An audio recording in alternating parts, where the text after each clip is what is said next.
got blessings coming in. My people depend on me to win. I ain't gonna let them down. Just gonna make them proud. I got blessings coming in.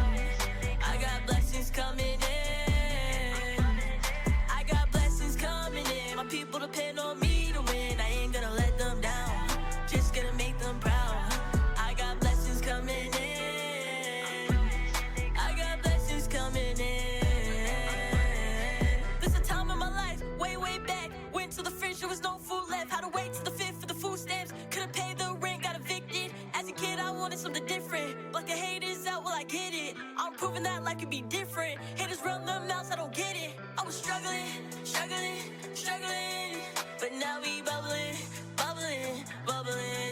Best believe I'ma keep this fire hot. Tricks up my sleeve, I'ma take my shots. Tell the rest we making it. Destroy cats, man, we gotta hit. I got blessings coming in. My people depend on me to win. I ain't gonna let them down. Just gonna make them proud. I got blessings coming in.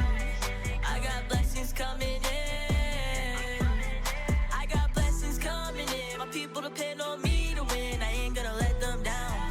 Just gonna make them proud. I got blessings coming in. I got blessings coming in. Been through too much, I seen too much, and some had it way worse than me. I seen kids that die too young, and that's what keeps on hurting me. Told Shakir I'ma come right back, even if they ever heard of me. I keep evolving in this bitch, repairing me like surgery. I sit and think these memories, they keep me going when I lose my energy. Chasing my dreams, you're calling me. Now all these blessings follow me. I got blessings coming in. My people depend on me to win. I ain't gonna let them down. Just gonna make them proud. I got blessings coming in. I got blessings coming in. I got blessings coming in. My people depend on me to win. I ain't gonna let them down. Just gonna make them proud. I got blessings coming in. I got blessings coming in.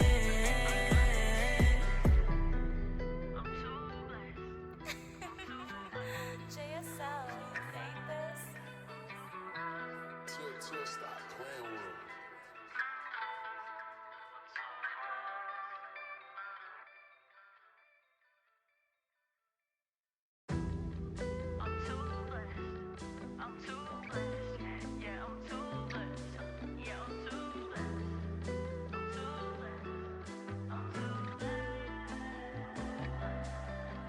I got blessings coming in. My people depend on me to win. I ain't gonna let them down. Just gonna make them proud. I got blessings coming in.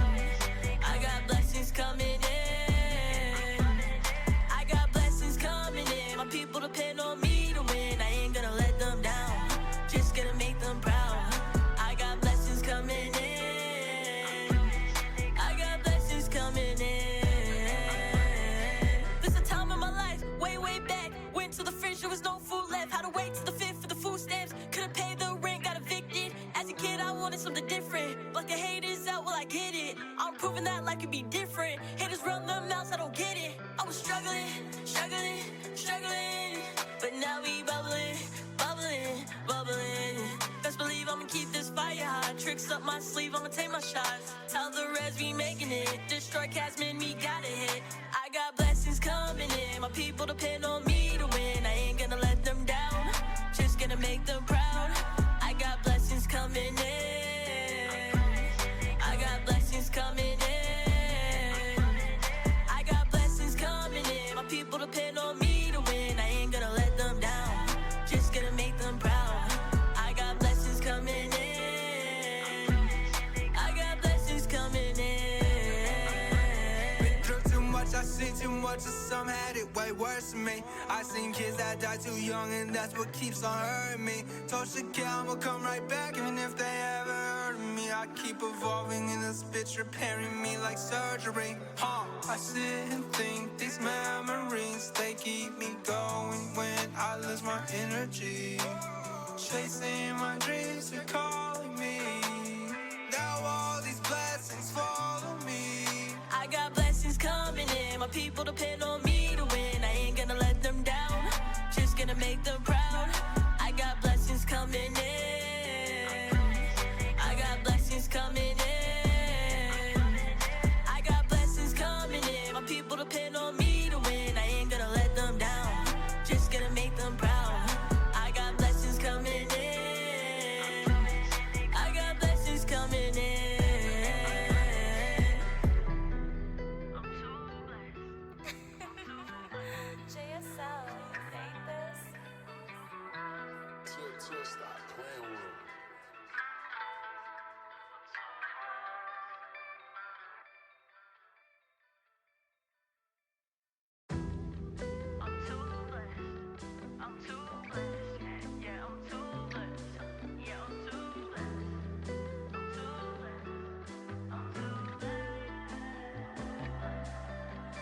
got blessings coming in. My people depend on me to win. I ain't gonna let them down.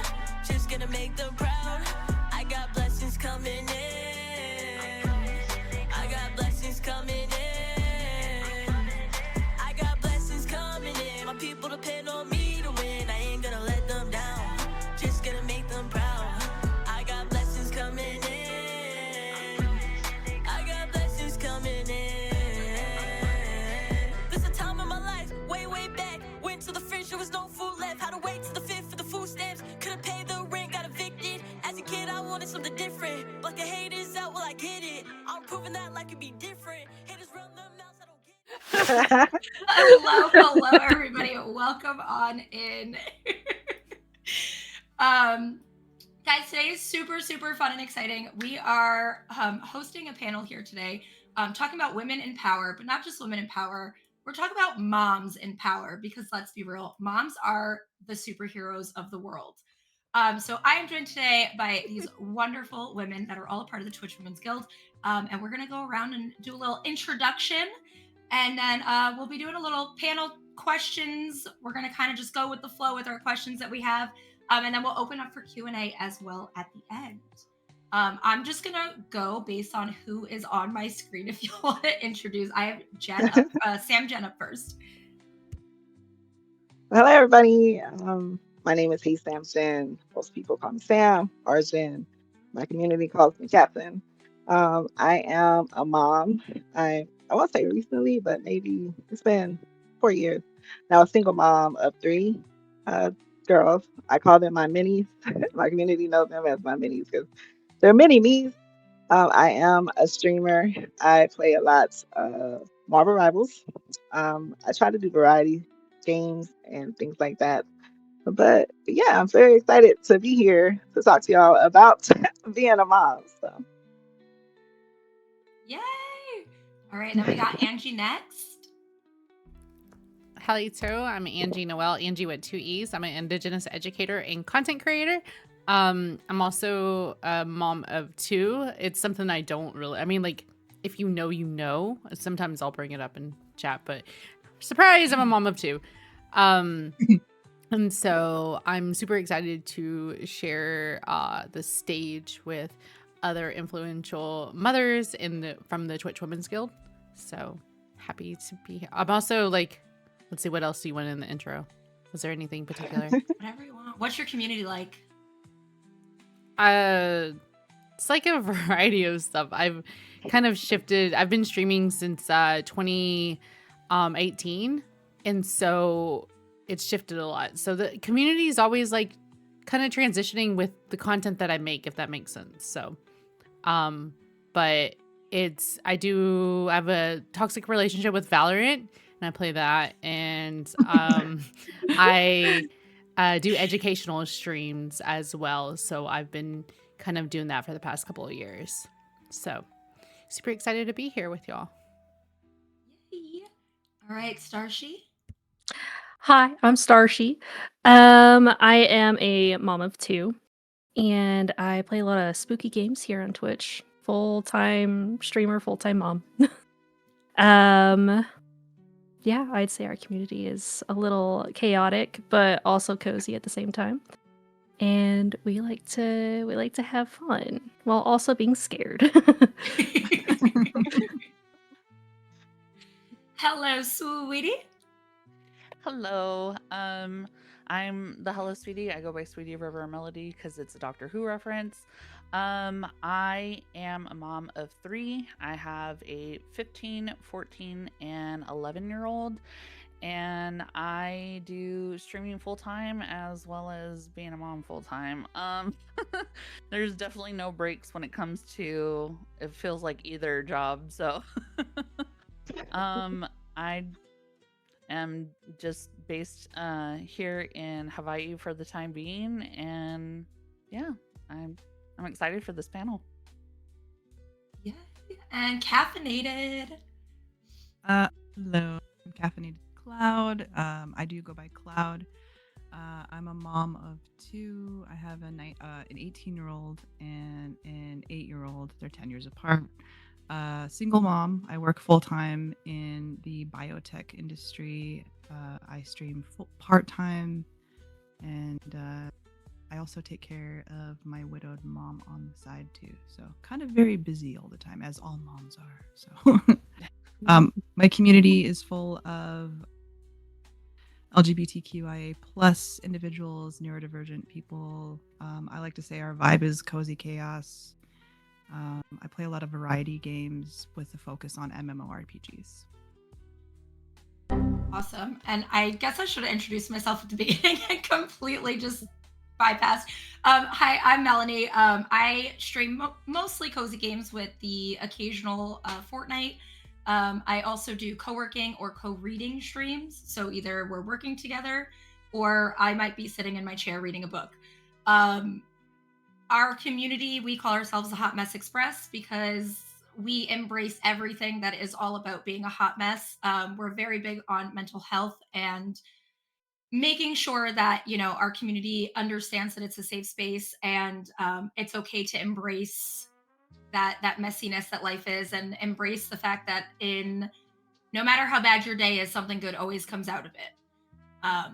So that's us. We are also cozy chaos. I feel like that kind of is mom life in general. But yeah, Absolutely. I'm a single mom to a 5-year-old mini me. She is a spitting image and a spitting personality of myself. So I have my hands full and a run for my money there. All right, should we get started on the questions? I feel like the first question is probably the hardest question, but the easiest one to start with. How do you balance streaming and content creation along with parenting? Whoever wants to go first, just go right for it. I'll I go. oh yeah, go ahead. You do it. For the most part, luckily my kids definitely go to school full time and everything like that. And not only that, but luckily enough, I have them in after school activities as well. So usually I'm able to stream during the day. Like as soon as they are off on the bus, like maybe 30 minutes to an hour later, I'm on stream and I'm able to stream and whatnot. Right now it was a little bit different since this school year because they're actually back in Texas. My daughter just started high school. So it was a little bit different because I wanted her to be able to have all the right credits. And since we don't know where we're going to be at after my spouse retired from the military, it was just kind of like, well, we kind of know that we want to go back to Texas just for job opportunities and housing and everything. So it was just kind of like, we'll let you guys go back to school back in Texas so that no credits get messed up and everything. Because I had to do that when I was growing up and it was horrendous. But yeah, I like to be able to balance it out to where I have enough time not only for my kids but also uh, for stream as well, and so that my community feels. I don't know. I guess that's just the mom in me. I want them to feel as much love as well as my kids feel loved and get the quality time from me as well. Mm-mm. I guess. Oh, go ahead. Nope, you go. You go. I was just gonna break the awkwardness, but you go. Should we like raise hands? Yeah. Call on each other. Popcorn. We can do popcorn. How about that? Ooh, all right. I'm down for that. So how I balance, so my oldest, he's trans, and I've been homeschooling him since middle school because he came out as trans and started receiving bullying. So there's pros and cons to it. There's a lot of pros and cons. It does help with the streaming a bit more, and him being older also helps because he just kind of goes and does his own thing. I would say a lot more. It's a lot more energy budgeting that I have to do and scheduling with my youngest, because she definitely is wanting more engaging, more time spent together. Um, but also for the nights that I do have her, because I do share custody with her dad. Um, we do we're very good. We like I try to instill in my children like open communication, verbalizing your feelings and things like that, so they know ahead of time, this is the night I'm going to be streaming. I know that you're here, but after work I'm going to allocate an hour or two to spend time just with you. I'm putting my phone away, not paying any attention to anything else, and I'm going to spend this time with you, so that when when I'm going to be streaming, that like that's the time that I'm doing my other job. I think being able to kind of collaborate and work with my kids is a big thing. I don't treat them as like little children. I see them as small adults. They have their own cognitive reasoning. They're very smart. Our kids are smart, so that's how I'm able to budget, I guess, my energy and my time for streaming and momming as well. So I want to give you a kudos just because for homeschooling, because when COVID happened and the kids were home and Oh I my had to, gosh. I was like, I said, I don't know how they Yes. do it. I don't know how they do it, but just kudos to oh, thank you. There's times where I'm just like, oh. Yeah.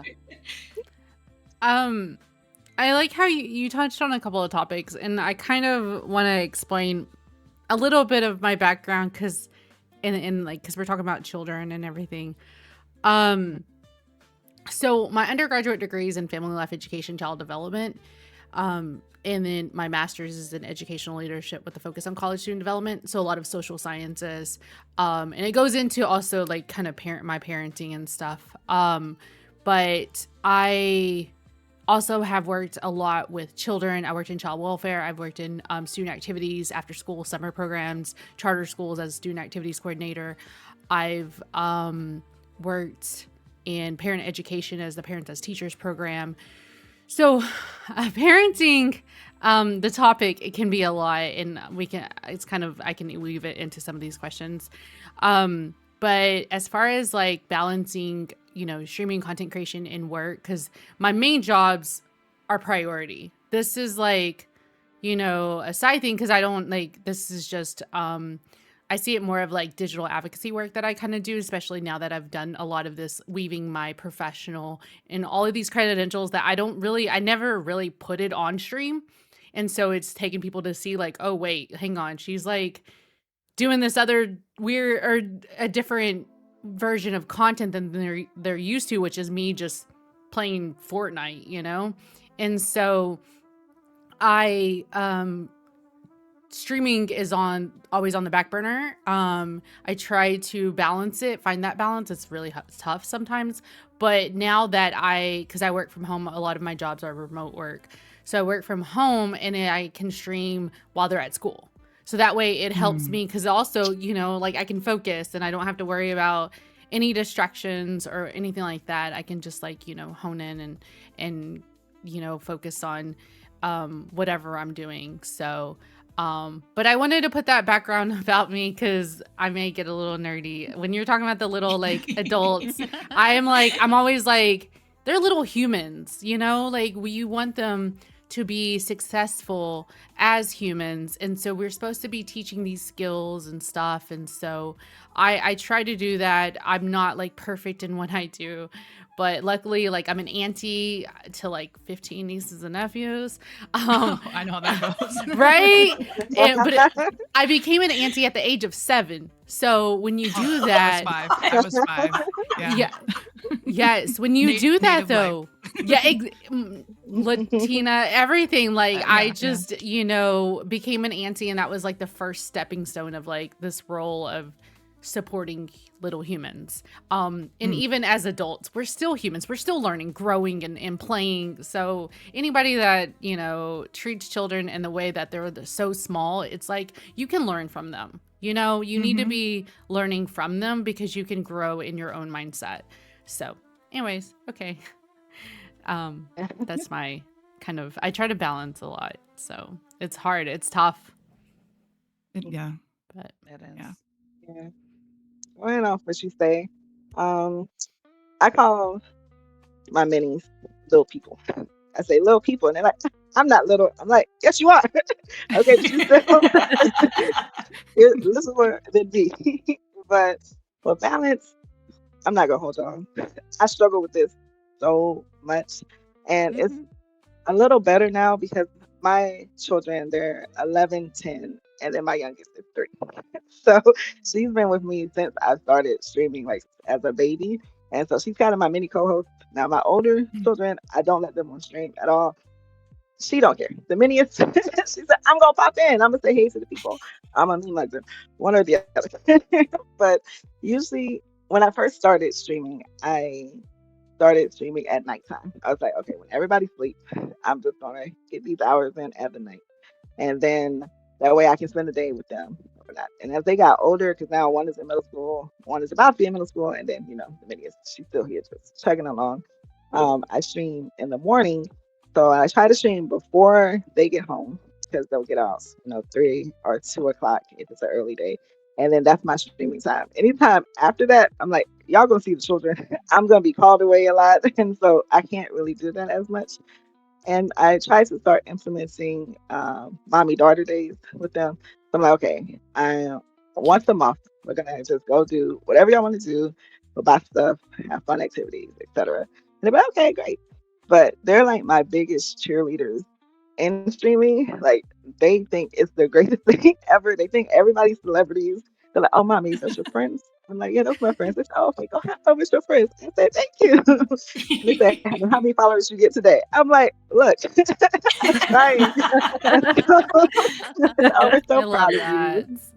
Yeah, I'm so proud of you. And then anytime I try to have events, so like some of my friends, they if they host the customs or they do tournaments or anything like that, where it's like they just need extra bodies. Because my girls are gamers too. They see me game, they're like, oh, we're gonna game too, and I'm gonna beat you, mommy. And I'm like, I didn't know this was a competition, but now that it is, I know I have to do.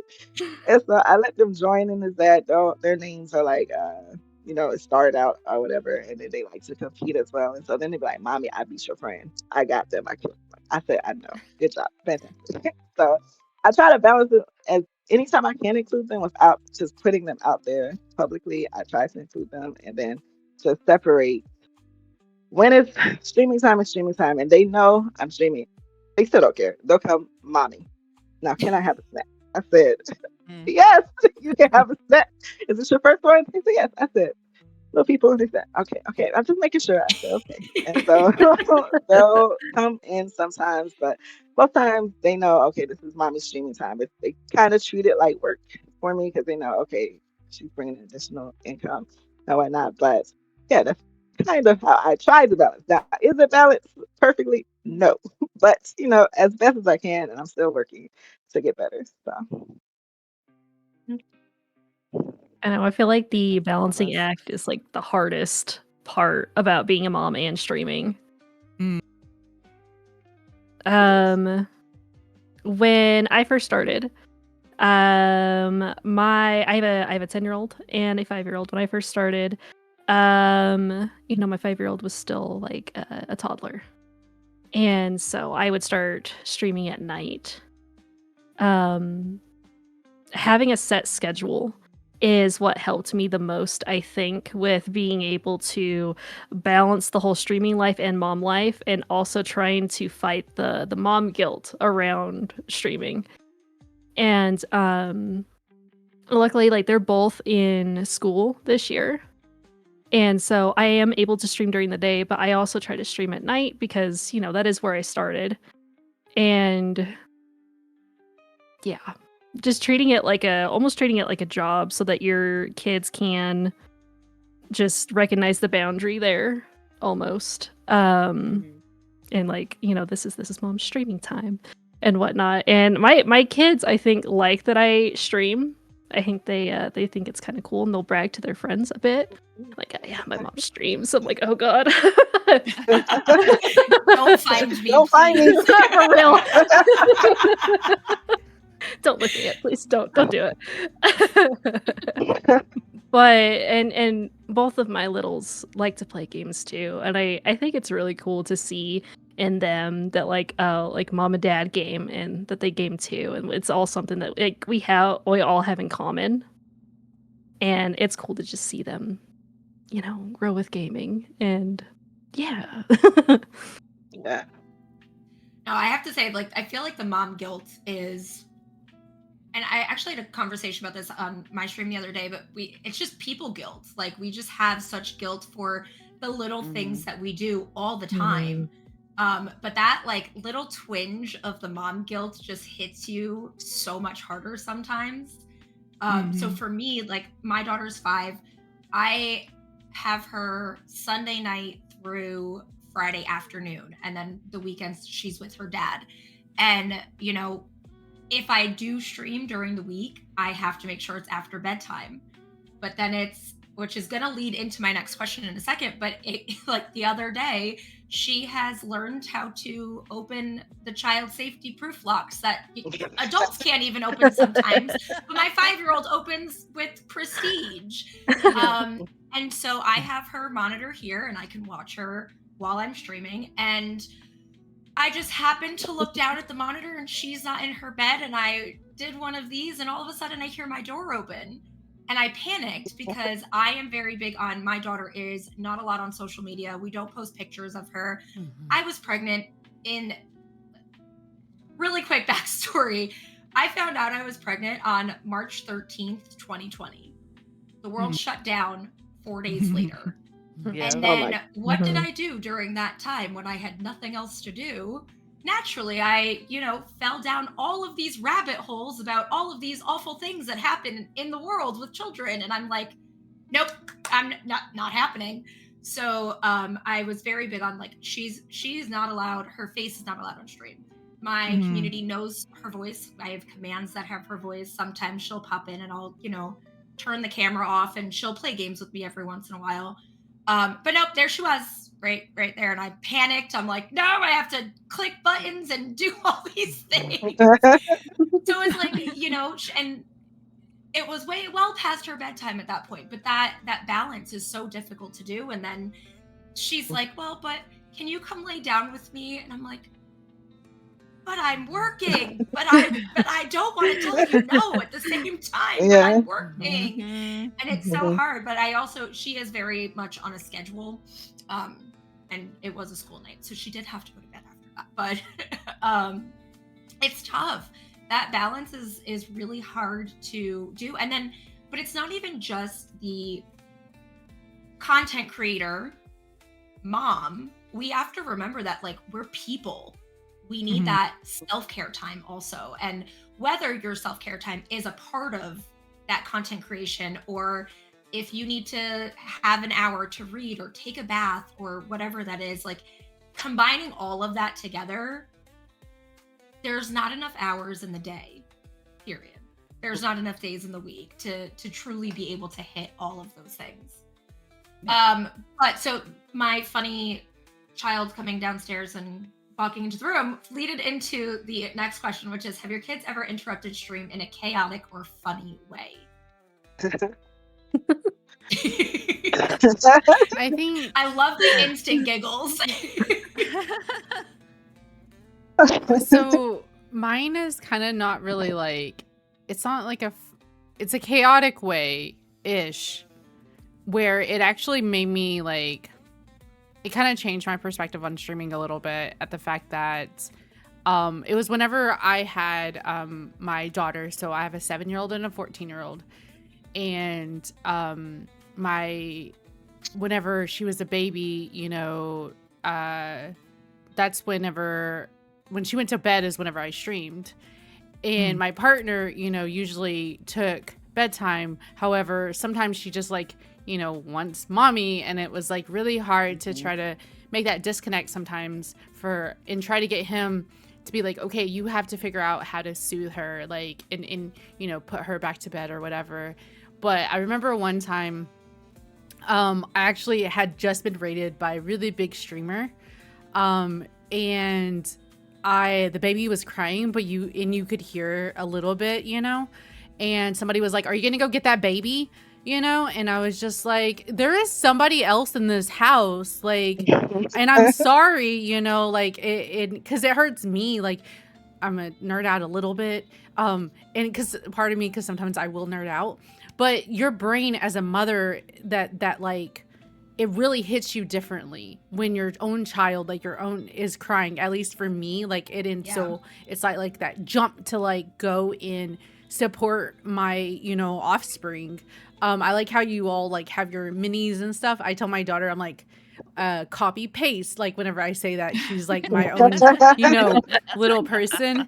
I'm like, I just I copied love and that. pasted you, you know, and so it was really hard though, because it made me like reflect and like, dang, like I now feel judged because as a mom and trying to stream, I mean, it was the highlight of like being a small creator and having like, you know, a big content creator, you know, stream your channel. And like, I was like, I don't, now I have to stream, like I have to end stream because like, it just, I had to go tend to my daughter. Like, and so it was really tough. And it wasn't until like, you know, she got in school or like I, was able to find a balance.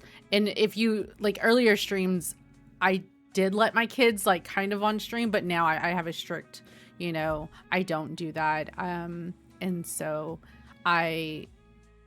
it just really, I changed my outlook on like, you know, how people judge you, you know, on like just because they think that they know like what's going on.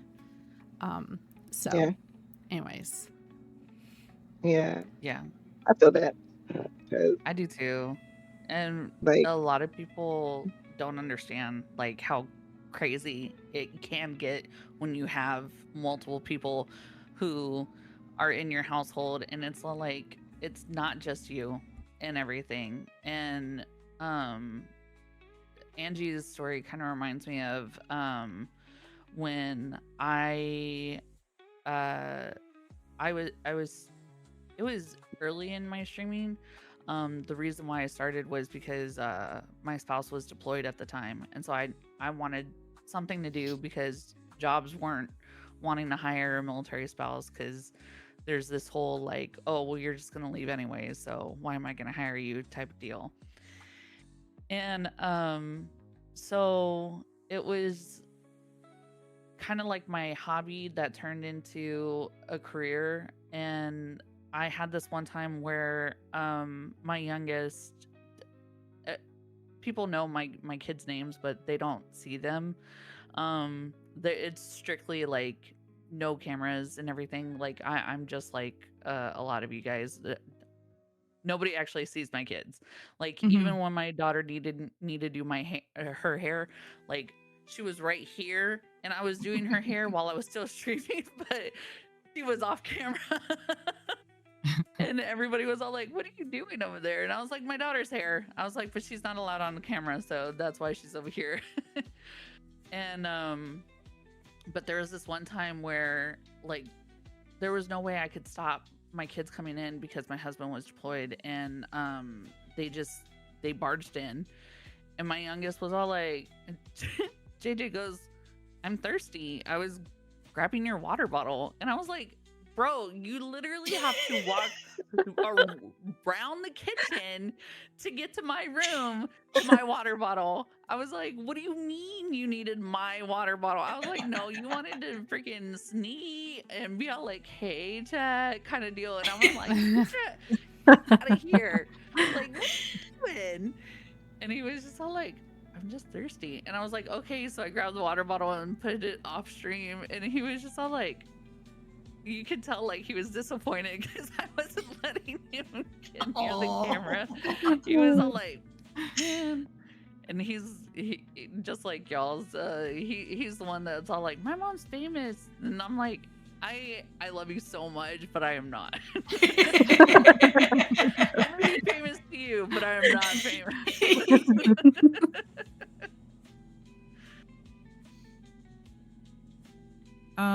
So my area, my little space, I had live in a very small 2-bedroom apartment, and both of my kids have bedrooms. I have turned the living room into half my bedroom, and it's separated by like curtains, and I've turned the little dining room that is right next to the kitchen, like literally I'm looking at my fridge right now, is this is my Twitch streaming area, and also back here this turns into my like office when I'm working from home. Like it's so small.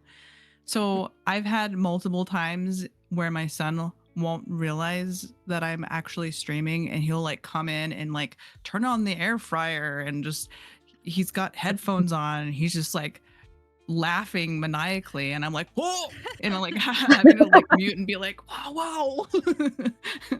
So at those moments, I haven't really had like my kids. They've been really good at the boundaries thing and knowing like when I am and when I'm not, mostly, especially my youngest.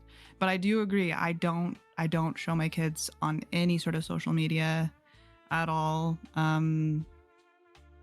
I think the closest my child, any of them have been shown on screen is like if I'm in Discord and I'm doing like a co-working. But then like I know, but it's a safer space because I know the people in my Discord, and I'm like, this isn't a threat to my children. I'm still in a safer space. So but yeah, I definitely don't keep the eyes. Yeah. Yeah. So I've had many chaotic experiences. Fortunately, none of them was actually on stream because I try to keep it cropped and I know my angles. So one, because usually my mini is what she'll do. She'll come and she'll sit in my chair and she'll sit right behind me. So you may see her puffs, but she sit there and I try to angle the camera, but she's right behind me and just lay on me. I'm like, okay, this is fine. But because she's 3 and we went still going through a potty training stage, I'm streaming and I'm like, okay, great. And then all of a sudden she runs up to me naked. I'm like, she's just brown over. I'm like, she's like, Mommy, I tried to change my pull up. I'm like, try to change my pull up. Yes. And I was like, okay, and I'm trying to hold her out. I'm like, girl, you naked. You naked. Don't come on screen. And I'm trying to camera. I almost got knocked off. I'm like, okay, y'all, I'll be right back. And then I had to go change it. Then I had to go find the poop, and I was like, Lord goodness, help us. But Poop hunt. usually, look, I said, because one time she came before, but it was all chocolate. I said, okay, I can deal with that. But that one, I was like, oh my goodness. And so that was one of the chaotic times. I'm like, where's your sister? What happened? Where your cousin? What happened? But another time she comes and she'll sit and then she just started burping on stream and she was getting a melody with it. And I'm like, you done it? Nope. And just kept burping. I was like, okay, girl. All right. But other than that, when chaos starts, because I usually can face them because I'm in a different set right now, but usually I'm facing the door so I can see if somebody's about to come towards me, so I can kind of stop it and kind of stiff arm them a little bit, like whoa. And my oldest ones, because in the beginning they didn't really understand when I started streaming, like, no, you can't be on camera. Why? I'm like, no, and then they try to kind of sneak on. I'm like, we do it. You want them to hear you singing? Yes. I said, no. Just stay this way. So now they're better. They're like, oh, you're streaming? I'm like, yes. Okay. Thanks. But they have the loudest whispers. And I'm like, but it's okay. So, yeah. That's how we deal with chaos over here. I have 2 things. There was one where my community, we had like a subathon, and I got this shark onesie sent to me. So naturally, I had to buy 2 more for my girls because they had to match mom. Well, there was one time where I was wearing said shark onesie on stream, and they both came in. Luckily, like, their hoods were like over, right? But they both came in their shark onesies and just started waddling to me, just middle of stream, and it was pretty funny.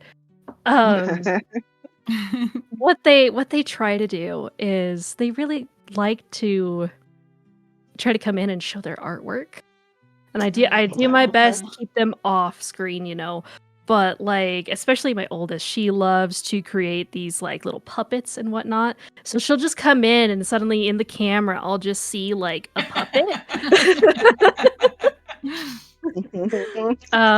But yes, they try to do show and tell as much as they can with them, off You could screen. do a whole segment on that. Like a For whole real. stream just dedicated to that, like a talent show. They would love that. I think it reminds me of how I've pitched the idea, like whenever I did a charity stream once, but I pitched it to my daughter that she could maybe wear a mask and then like do my makeup or something.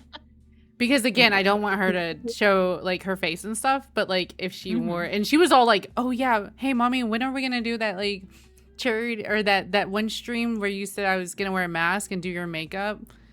And I was like, "Yeah." So, anyways, I think that's funny that finding like it reminded me of that puppet, like just finding ways to kind of incorporate them, but not like so much. Mm-hmm. Oh, that's great. They're chaotic and they keep us on our toes. That's the easiest way to put it. Okay, so we kind of touched on this. Do any of you guys involve your kids in your content in any type of way?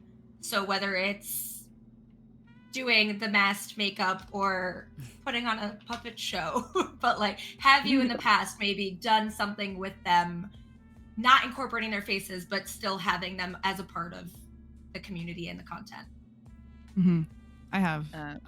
Yeah. Or when I first started streaming, I have a PNG tuber that I use like when I am on a day where I'm like, I don't want to show my face. Those slow spoons. Yeah. And I used to play Roblox with her and we would share the mic. And then so I would have my screen show and then we would just run around together in Roblox together and stream together and stuff. So like we did that. But that's about now she's moving to the point where she wants to have her own little PNG tuber and all that. And I'm like, I don't even know how I'm gonna figure that out. But yeah. I actually had like a subathon like 2 years ago or so. And one of the goals was that our daughter did my spouse's makeup. And it was really fun because she was off camera doing it, so you just saw her aunt. But I mean, hey, it was before she went into cosmetology. I know, literally, that's all you see. Is just the hand. It's like Thing doing somebody's makeup.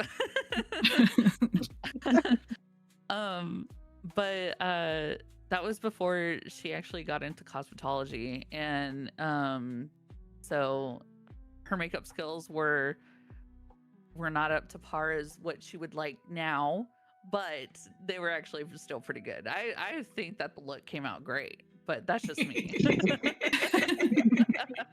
you get pictures? Yeah, he turned into Wednesday Addams because we did an emo look on him. So he put on my dress Love and that. everything and my wig. My It gosh. was great. I love that. I love that so much. And my minis will love that. So I'm going to give them the idea, and they're gonna be like, "Yes, let's do that." So I'm like, "Whoa, wait a minute!" But I'm gonna have to try that because I think they would very much enjoy that because they're at the age where they want to play in makeup and they want to do nails and all of that stuff. So if I'm like, "Okay, y'all can put makeup on me," as some type of challenge, they're gonna for sure go for that. For Oh sure. yeah. I think yes. So thank you. I'm letting. How are they gonna say yes? They're like, "Yes." Can we do it tomorrow? I'm like, no. But Yeah. the only way I've involved them is just in like tournaments or matches. Like if we're playing, like I did a Fortnite tournament when I hit 1K, and I thought, okay, y'all can join in. And they enjoyed that. They weren't on comms or anything. They weren't like anything like that. They just run in my room like, "Mom, did you see me?" I'm like, "Oh, you're watching it. Okay," and then they run back. Or like if anybody have customs or anything like that, and we need extra players, I let them join. Or sometimes I run matches with them on stream if I'm just running by myself. But that's usually the only way so far. But now we got that makeup idea, so I'm gonna let y'all know how that goes. I love that. I feel like mine, they really like to help with my background. I have a lot of squishmallows, and I'm only getting more because of them. They for Christmas, birthday, Valentine's Day, they will gift me a bunch of squishmallows to bring into my room to display on stream. They occasionally, have their artwork that they're like, "Hey, you should keep this in here to show everybody." I'm like, "Okay, okay." Another thing that I thought was pretty cool is that, my oldest is getting into like her own form of like content creation, kind of just for herself. So it's been fun to kind of like, she downloaded CapCut, and it's been fun to kind of teach her how to edit her own like little videos that she kind of just shares among like her friends. And yeah, I thought that was kind of cool to just like we both kind of bonded over that fact, like because Yeah. we probably use CapCut a lot as content creators, and yeah, just a cool way to like involve her in that like part of like the streaming Yeah. journey there. Yeah. Yeah, you gave me another idea. Y'all give me great ideas. 'Cause Today. like, I don't know. Because my mini, ever since I started streaming, they have their phones or their tablets, and they'll act like they're streaming, and they call themselves the Sisters of Fun, or whatever they're doing. And I'm like, Oh, oh, that's so cute. like y'all are so adorable. And we're not gonna post it, and we're not sending it to the right. But this is great. Like, so I'll show you auntie examples. So I'm gonna probably try to teach them editing because they make Fall Guy maps and all things like that. But I think they would probably be into that. So thank you. You could do have them create taking your content and edit a clip for you. Ooh. Oh. That is You know true. what? Because I hate editing. Let me get it in house. Yes. So you're like, wait, this is actually great. You could just have them do it for you. But that's reminding me though, there was like a trend on like TikTok for a while where I don't know if it's still happening, but they were like, I let my Gen Z edit my video, and it's like a bunch of just the person breathing like like the whole time, and just like really random cuts. I could just see the chaos of a child being like, "That's funny. I'm just gonna do." Have you guys seen like the Brita TikToks? Yeah. Have you seen Brita on TikTok?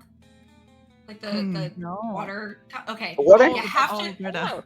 like I thought it Brita, was a like person. the water. Sorry. You have to go look at these because like the Gen Z TikToks, as wackadoo as they are, I can't stop watching them. They're like a train wreck that you just have to you're rubbernecking over and over. I feel like, listen, I think we're onto something here. Have your kids edit your content. It's for like TikTok and other socials. I come up with all these ideas. And the other day I was like, what if I make my daughter my little assistant? Be like, write that down for me. Write that down. Like, it's practicing your writing skills and everything. Like, write that down. But then I'll pay you to be my little assistant too. But Sitting next to you off camera with a little notepad. yeah. But I have so many ideas all the time. But actually, what y'all are talking about, like the content creation, I'm actually working on a summer camp right now for a organization that I'm doing it for, but it involves like content creation and stuff. So the one I'm framing right now is for 10 to 12 year olds. But I know at the beginning, kind of like what everybody's talking about at the beginning, I kind of like, would involve my children or something, but then I just kind of started cracking down because of kind of observing a lot of the comments and the weirdness, and also coming from child welfare and stuff, like of that digital safety of children, Mhm. and now with AI like doing the Mm, weird stuff with pictures and stuff, like I'm like, it's best that I not like put them out there. And then my son has yeah, actually grown to be like, I don't want to be in the public side. Like I don't, want to do that. yeah.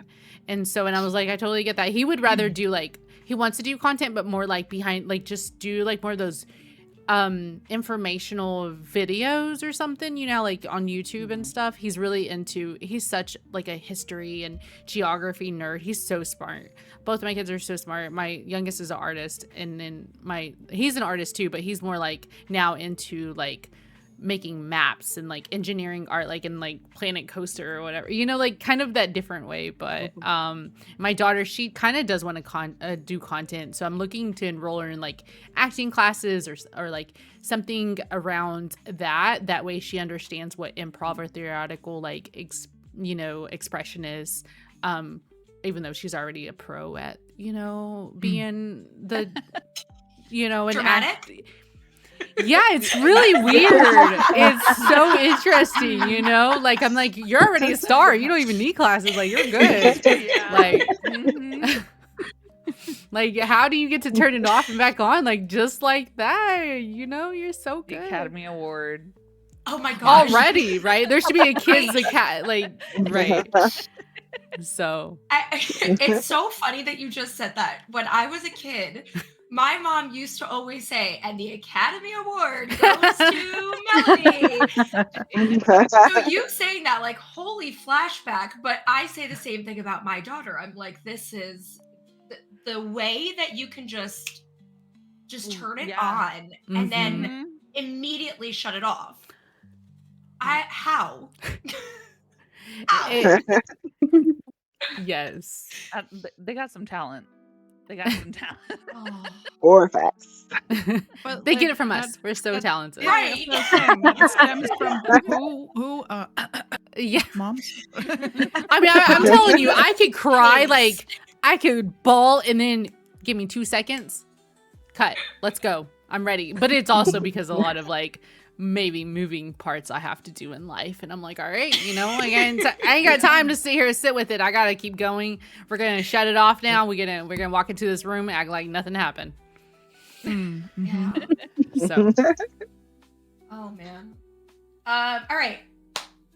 What is something, I like this one. What's something your community does that helps support you as a mom? I was gonna say the same damn understanding because I may be like especially like this week it's spring break, and I'm like, I don't even know if I'm gonna be streaming, y'all. Like, and I just don't even apologize. I don't, like that mom guilt or that creator guilt. No, like, listen, I'm sorry, y'all. Like, have notifications on if you like, and I'm not trying to be rude, but like, I don't know when I get to have the energy or the space to do this. So I try to like, sometimes I try to do these events so at least like there's some type of content coming from me. But I know sometimes it's hard to talk during these types of events to you as a creator. So, but it's just understanding that like that they understand like she wears so many different hats in her life that the time that we get to hang out is cool. Yeah.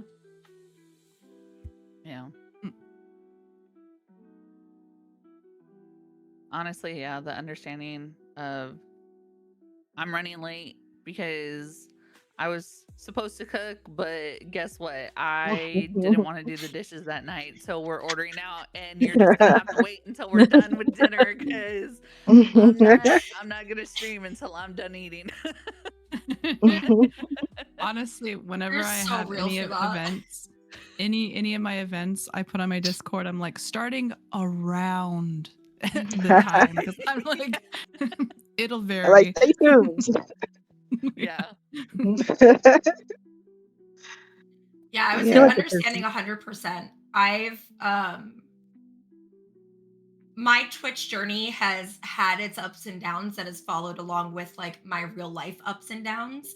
And so like, I'm not going to get emotional. Going through that with members of the community that have been there with me through all of that, just the way that they love her without knowing her. Like, it is so beautiful to me that I will have how's Scarlett doing today from somebody that like I only know you from this. Like this is our only form of communication, but like you make it a point to ask me how my daughter is. I'm like, my daughter is my friggin' world. There is nothing that comes before her. And to have that unconditional love from people that have never met her, may not ever meet her. It's so cool.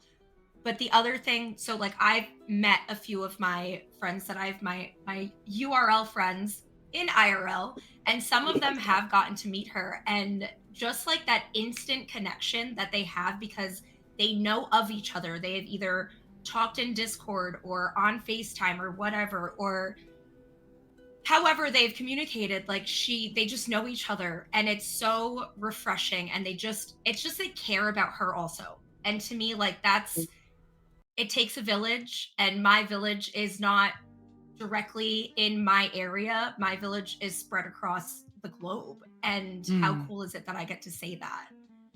You know, Yeah. they made her a birthday card, like a virtual birthday card, I think last year for her birthday, Fun. you know, like one of those kudo boards. And it Okay. was all filled with Wicked and Bluey and Get, like all the things that they just know that she loves. And I'm like, Mhm. what? Like, how do What do you you guys think? remember all these little things? Like, it warms my heart so much that they genuinely love her the way that I love her. Amazing community Yeah. you have. Amazing. I love it. Yeah. Yeah, they're all I right, say I understand. guess. You They're fine. know it's so funny. We can't let Kat have a big head. You know No, that. we can't let that happen. Ew, feelings and all those things. Uh, Yuck. I'll say understanding that's probably the biggest one. That's how you know you got a really solid community behind you and loving. Um, like I know for me, I've been pushing, like since December and just pouring out, trying to pour out into them and other spaces. And so it's like they know the minis. They make plans for the minis. They be like, girl, take your time. We'll be here. If you need a break, go take a break. We'll be here when you return. And then when I took a break, I had people checking in on me and like on all platforms, like, "Hey, are you okay? You know, just want to make sure you're good." I have a throne, and so I one day I put because uh, my minis love lollipops. So I just put a bag of lollipops on there. Somebody bought it for her, and I'm like, "Whoa, she don't need as many lollipops." Okay, did she see them? I gotta hide them, or they'll buy them something for Christmas. You know, to say just want to spread a little love to them as well. And I'm just like, that's so sweet because y'all know it's me pretty much doing it for my girls, and it's like I love them. They're the best, and they made me cry so many times. I'm like, the way y'all love me, it keeps pushing me and motivating me. That's nothing motivating. To keep going and keep living and putting out content. So, you know, shout out to y'all. Thanks, I love y'all so much. You guys are making me emotional. I'm not gonna lie. Over here sniffling off screen. But it is crazy how like all of our communities can be so supportive of these tiny humans that they will probably not see. Like my chat, I think, is used to the fact that I'm gonna be late most streams. I think they're surprised if I'm ever on time. Let's be real. And this hit me recently. Both of my girls got pretty sick. Like we got hit with the flu. They were sick for a couple weeks. And what really just touched me was just everybody checking in on them through me, being like, "Hey, is Tiny okay? Like, how's she doing? How's the fever?" and all of that. And just like it's crazy to me because it's like I've never, met my community face to face, and they care about these tiny little humans that I have, and I just it's very heartwarming to see It's everybody. I had the Yeah. same thing recently. My youngest, she got influenza B, and I had to postpone a stream that I had to postpone previously. It was like a fundraiser stream. You know how you do those, or reward. You know, like you reach your thing and you're like, I'm going to do a specific stream. I had to postpone it for the second time, and everyone was like, no, go take care of Kyrie. Like, go, you know. And it was really heartwarming. They're like, we get it, we understand. So, and then when I had to make, it's gonna sound weird, but I had to dress up like a bean, and I had to make a bean cake, but it tasted really good actually. But while I was there, I have questions. Oh, I'm just gonna be the one to say it. I have questions. my community chose it. It was special. What goes into a bean cake? It was black And what beans kind of beans? actually. It was Yeah. black Okay. beans, and then it was sugar. It's supposed to be like a vegan, gluten-free. Chocolate? Yeah, and it was chocolate. Yeah, okay. So it was actually really good. Okay. Yeah. Interesting. It turned out more like a brownie, but anyway. Okay, sorry. I that's my fault. I'm sorry. I just need to No, point out. no, You were like, because you think bean, you're like, I was Yeah. like, what are we doing here? originally though, I had to fight back because originally people were pitching in my community to do a baked bean cake, and I was like, no way, I'm not doing baked beans. But they knew that the last stream I was purposely going to do the cooking stream while Kyrie was here, so she could have some of the cake. She was so excited about it. But then I did it, and now she's at her dad's, right? And immediately people were like, just cut some off and freeze it and save it for her. And I was like, oh my God, you know, like how thoughtful everyone is, you know, like how inclusive they are. Like a community that we build here, it almost, I don't know, I'm so grateful for Twitch. It's like an extended family. It's wonderful. So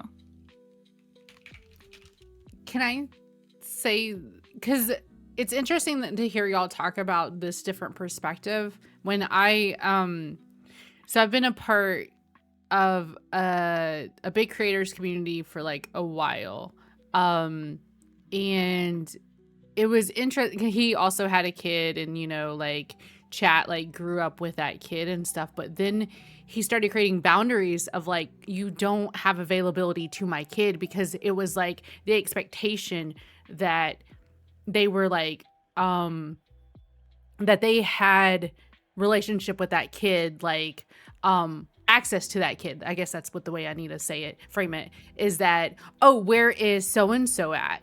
And it's like, I don't know, he's being a kid, like I'm not, but it was the way that he crafted it into his stream. But then people were he had to create boundaries because people were expecting like, okay, well, like let me into your life, because you know, that parasocial kind of, I think, happens where like, okay, well, I now have access to your kid and knowing like what is your kid doing and stuff. So I just like, it is kind of different to hear y'all's perspectives, because I did come, like I started seeing that uprise in his community, like, and he's a bigger creator, and you know, and like that parasocial came out with his viewers, and like you don't get access to my kid just because I bring him on stream once or twice.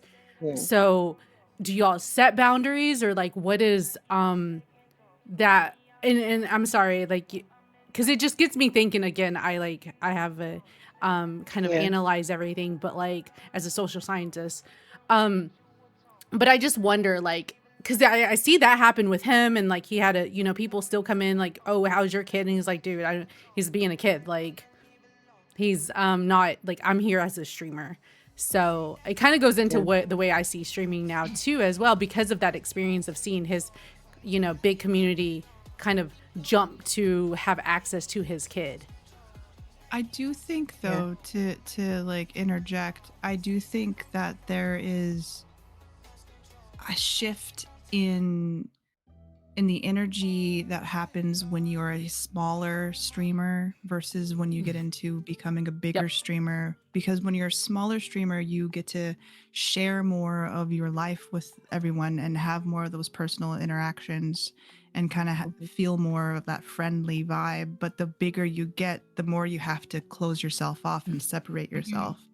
So, I mean, with me being, I'm only a year in, so like it's very small. I still have a lot of that community that is still tight knit, but I know with more growth comes more, so. Yep.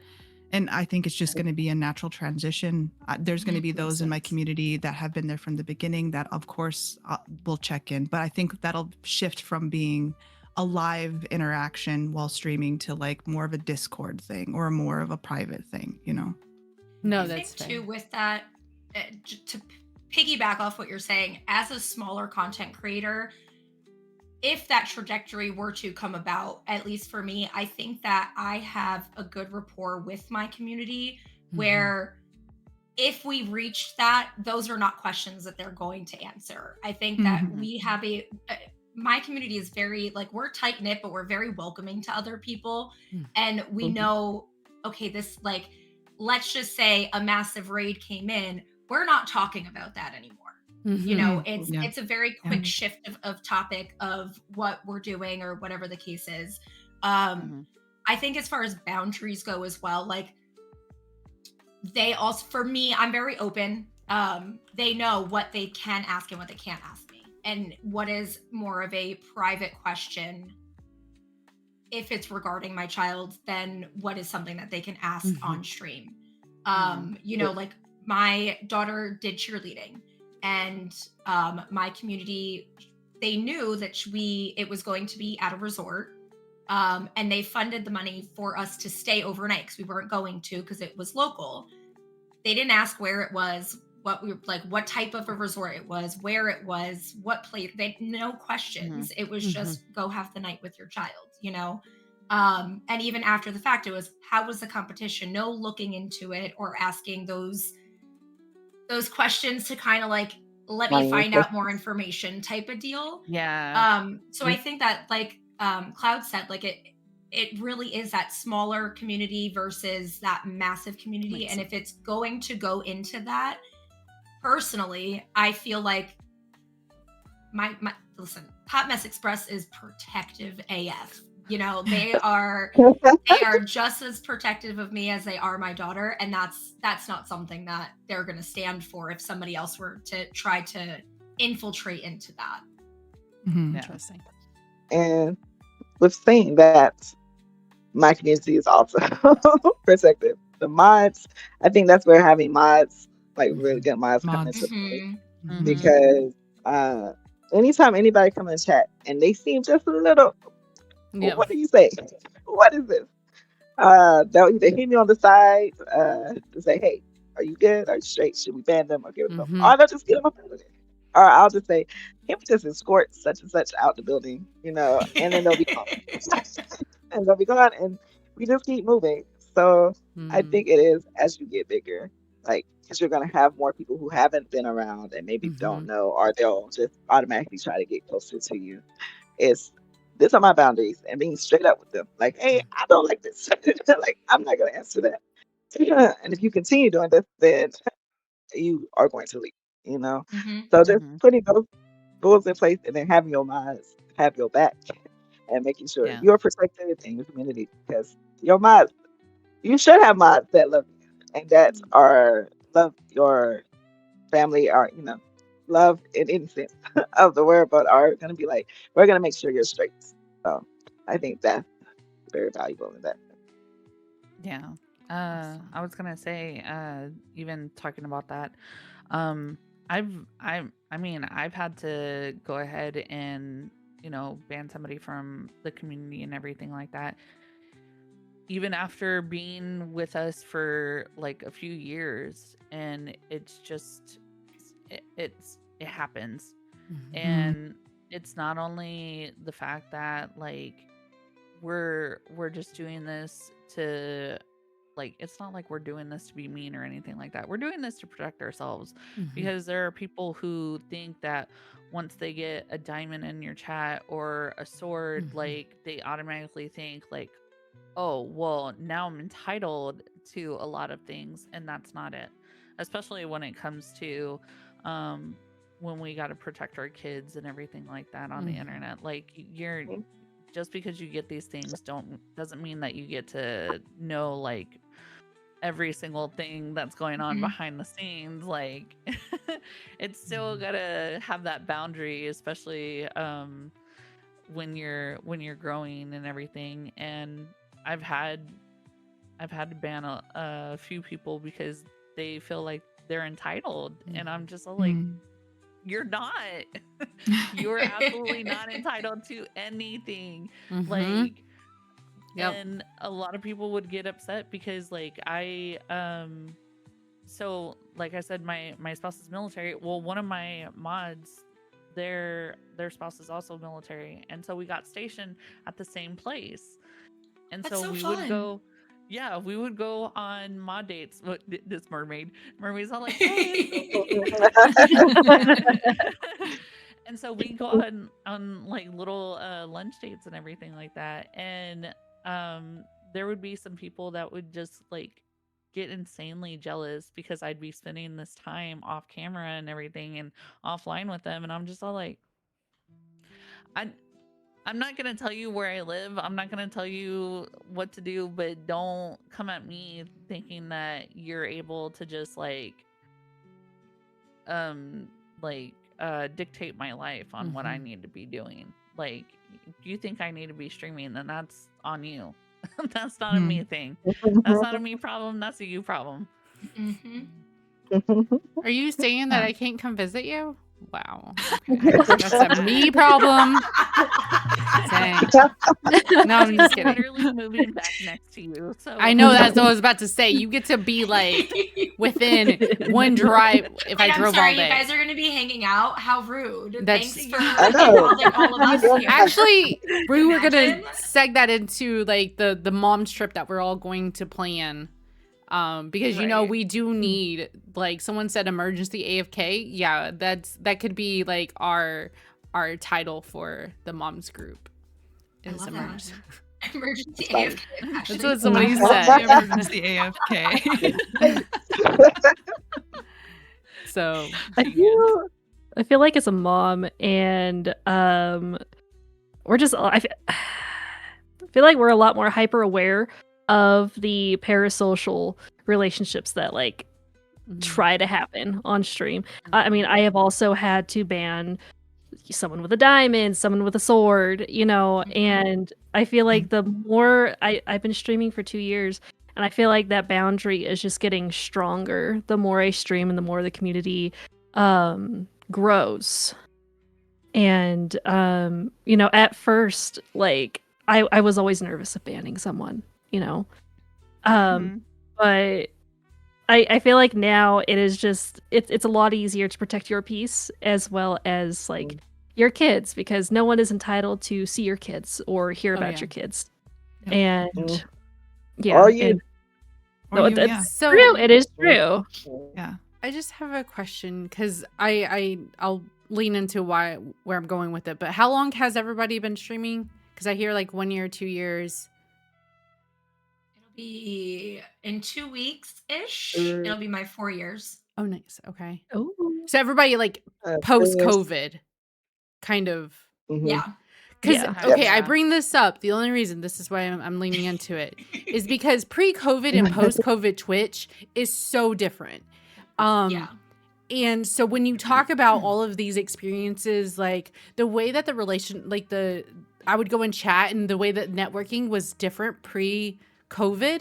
It'd be like, hey, what's up? And then people would be like open, like, hey, what do you stream too? Like, oh yeah, like even it's not clout. It wasn't like clout chasing. It was just like genuine, like, oh, you're playing DBD. Ooh, yeah, like I play DBD too. And you would build into like, I mean, I met some creators, you know, informed relationships just because I was chatting in their stream. They didn't think like, oh, you're self-promoing. Oh my God, that's so weird. You know, and it's so interesting to me to see this. That's like the way you're supposed to network, though. well, but some creators like don't lean into that. Like sometimes the viewers don't know, like, you know, what, like how you're supposed to really chat. Yeah, and that's true. everybody's different. And in the parasocial thing, I had to learn a little bit, like as my content creator journey, you know, shifted of like what that meant. And like, because to me, I'm just like, I thought we were just like talking. And I mean, like, I get it. Like streamer doesn't even know me as a person too. So it goes both ways, because I had an interaction with someone where they're like, oh yeah, I know you. Like a streamer was like, oh yeah, I know you.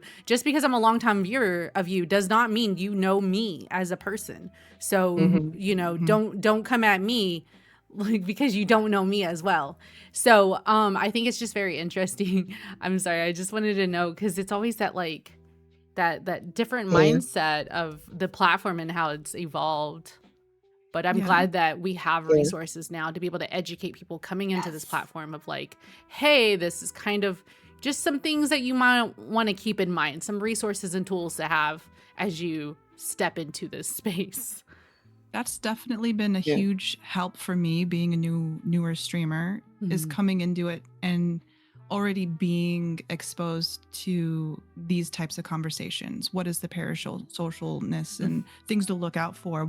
Setting my boundaries. I had all of these expectations and things coming into it already, because I joined Twitch when it was still Justin TV back way long ago, and I was so happy for so many years just to be supportive and be in the community, and I never thought I could stream because I was like, I don't know, I'm too weird and awkward and random. But like thanks to a few of my streamer friends who have been pushing me for many years, they were just like, you can do this, so, and it was like the pinnacle of me hitting 40 last year, when I was like, you know what, I'm turning 40 this year, I'm just gonna do it. There you go. Hey. Moving into it, we have these conversations, and I think this is why these things are very important, that the just chatting we're having today, because like there's another me out there in chat today who is sitting there thinking, I want to do this, but I don't know. I don't have the tools. Well, here we are having those conversations and hopefully inspiring somebody to like pick up that webcam and get a mic and, just start, So I had someone message me the other day, an indigenous person, and they were like, hey, I'm starting this stream. What are you, like, I downloaded OBS. What are your recommendations? I was like, oh my God, that's so cool. Like, yay. And also indigenous representation. Let's go, like get, And so, yeah, I think that's really awesome. Thank you all for sharing, though. I know, like, I am kind of going off the track of the questions, but I think it was, there's no track. We're vibing. This is normal mom conversation. Yeah. That's true. But I just had this experience the other day, because I'm walking in like so many different worlds, like mom world, right, too, but then like academia world and like this industry world. So like sometimes structured academia comes out like, okay, do we have to be all like, do I need a mask? Do I need to like, yeah. But it's just because I do a lot. But it's been nice to hang out and vibe and listen to all these moms doing this content creation and playing games. It's so fun, right? Like we're moms, and our enjoyment, our like downtime, we're choosing to play video games. Like we're cool for this. Just remember that we are so cool for this. Like my mom says so. I'm not a regular mom. I'm a cool mom. Okay. My daughter, we were at the hair salon, and I was getting my hair cut and everything. And my daughter, I was like, either I can't remember if the stylist asked her or I asked her. I was like, "What does your mom do for work?" And she's like, "She plays video games." And I was like, "But I'm also like a professor. Like, you go straight to like the games." That's what matters. You're like, I'm so much more. It's the better career for her. I guess so. Like, it doesn't matter. I'm over here like doing this other thing. She just cares about this, I guess. So I work in a pre-K, and my daughter is in my class, so she knows what I do for work. Okay. And I don't remember what we were what the theme of the week was, whatever. And we were talking about like, what are our parents' jobs? Oh, I think it was community helper week, because one of our kids, their dad is a police officer. So then, the kids just want to keep yapping away, and well, my mom does this and my mom does that. And my daughter in the classroom that I teach in says, my mom plays video games for work. What am I doing right I'm now? like, Yeah. Hello? That doesn't count. That Like, does not what? count. What are you talking about? No, that's just your hobby. That's just my free time. This is my actual job. You just get money from that. That's how you fund your actual job, which is playing Yeah. games. Yeah. Like, Holly is right. My child is an icon. The things that come out of her mouth are just. Oh my Yep. god. I love when my daughter comes home from school and tells me some iconic stuff. Like, Oh, like I love hearing how she just like makes her teacher sometimes trip over his own Yep. words. Oh, yeah. gosh. My children are not to be messed with. They'll question you and challenge your thoughts. yeah. Like, Yep. Oh, my- and respectfully, Mhm. you know, and I tell them Mhm. respectfully, just, you know, like learn those communication skills.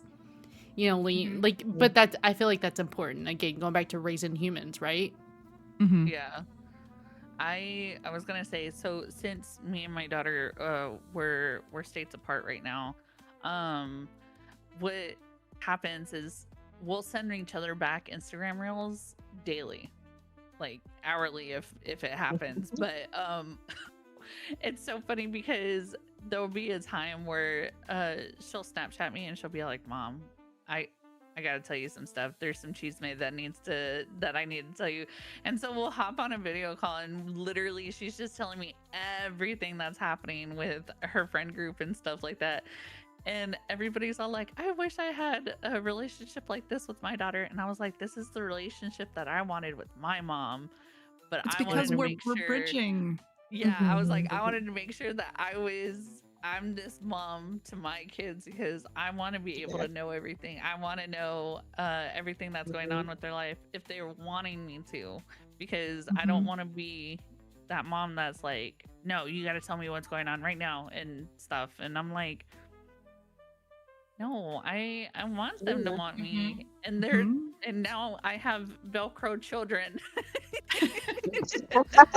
You're like, go be your own person. What are you doing? On weekends, I'm all like, "Don't you have friends you can hang out with? Like, why am I stuck on the couch being literally dogpiled on?" I'm like, "I know you guys have friends. What the heck?" They're like, "But mom, you're my friend." Best friend. Yeah, you're their best friend. She sent me an Instagram last night where it was like the child was this, and it was all like, you know, "You're gonna pay me, right?" And I was like, "What the?" And she was all like, "You pay me in matcha." And she was like, "That's why we go to Starbucks all the time." And I was like, "Girl," I was like, "You just need to go." I Where to was start? like, I think that's absolutely beautiful. Like, I don't know the other perspectives, but as an Indigenous person, like having those generational trauma, right? And like how that you pass down from like the mother pain, the father pain, and what you have experienced, but then you get to turn around and be the parent that you deserved to your children. I think gonna that's cry. wonderful and amazing. Well, sorry to add, I'm just gonna add to that because one of the things that took away, and I'm gonna relate it to what I heard from one of the she's a photographer, Matika Wilbur, an Indigenous photographer, and the boarding school era, right? Kind of framed a lot of where our parents had to go and experience, and the way that they were treated in these boarding schools were very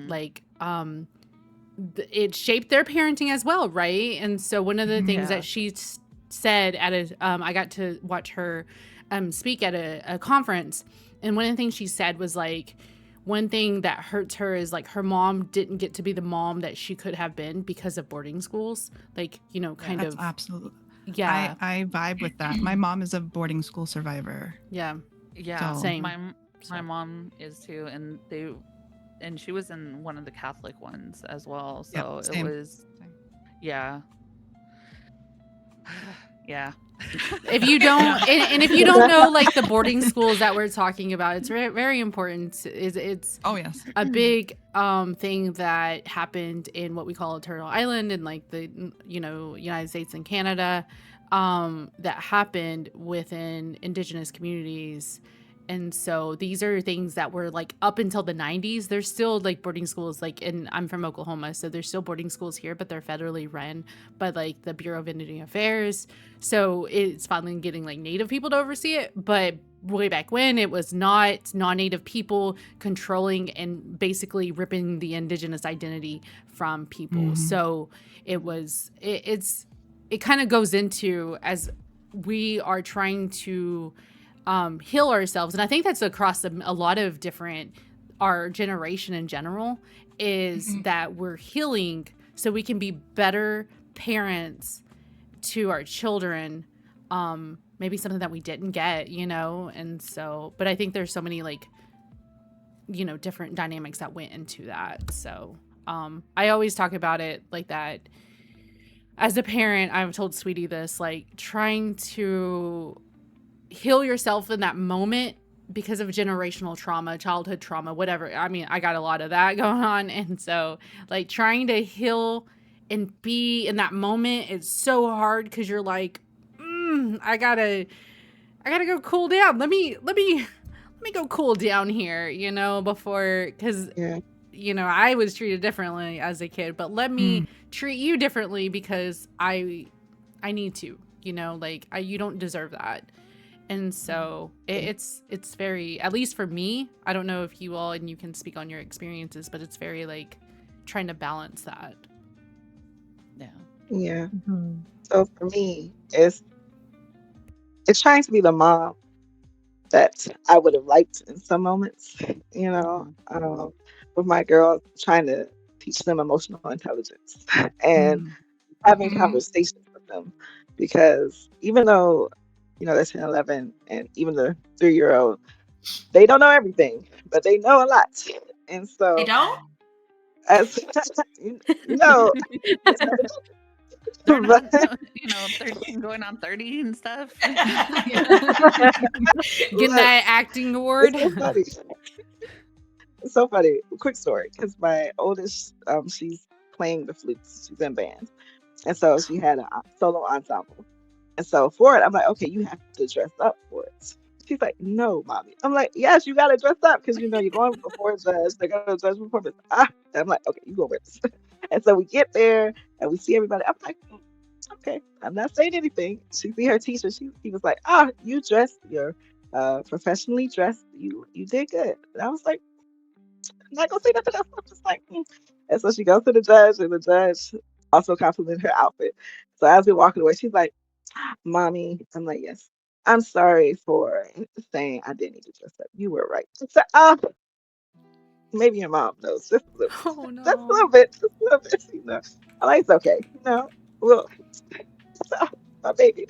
Anyways, back to That's what made me cry, because that's a proud mommy moment. Like you did that. You, yes, yes. And I was like, oh, my baby.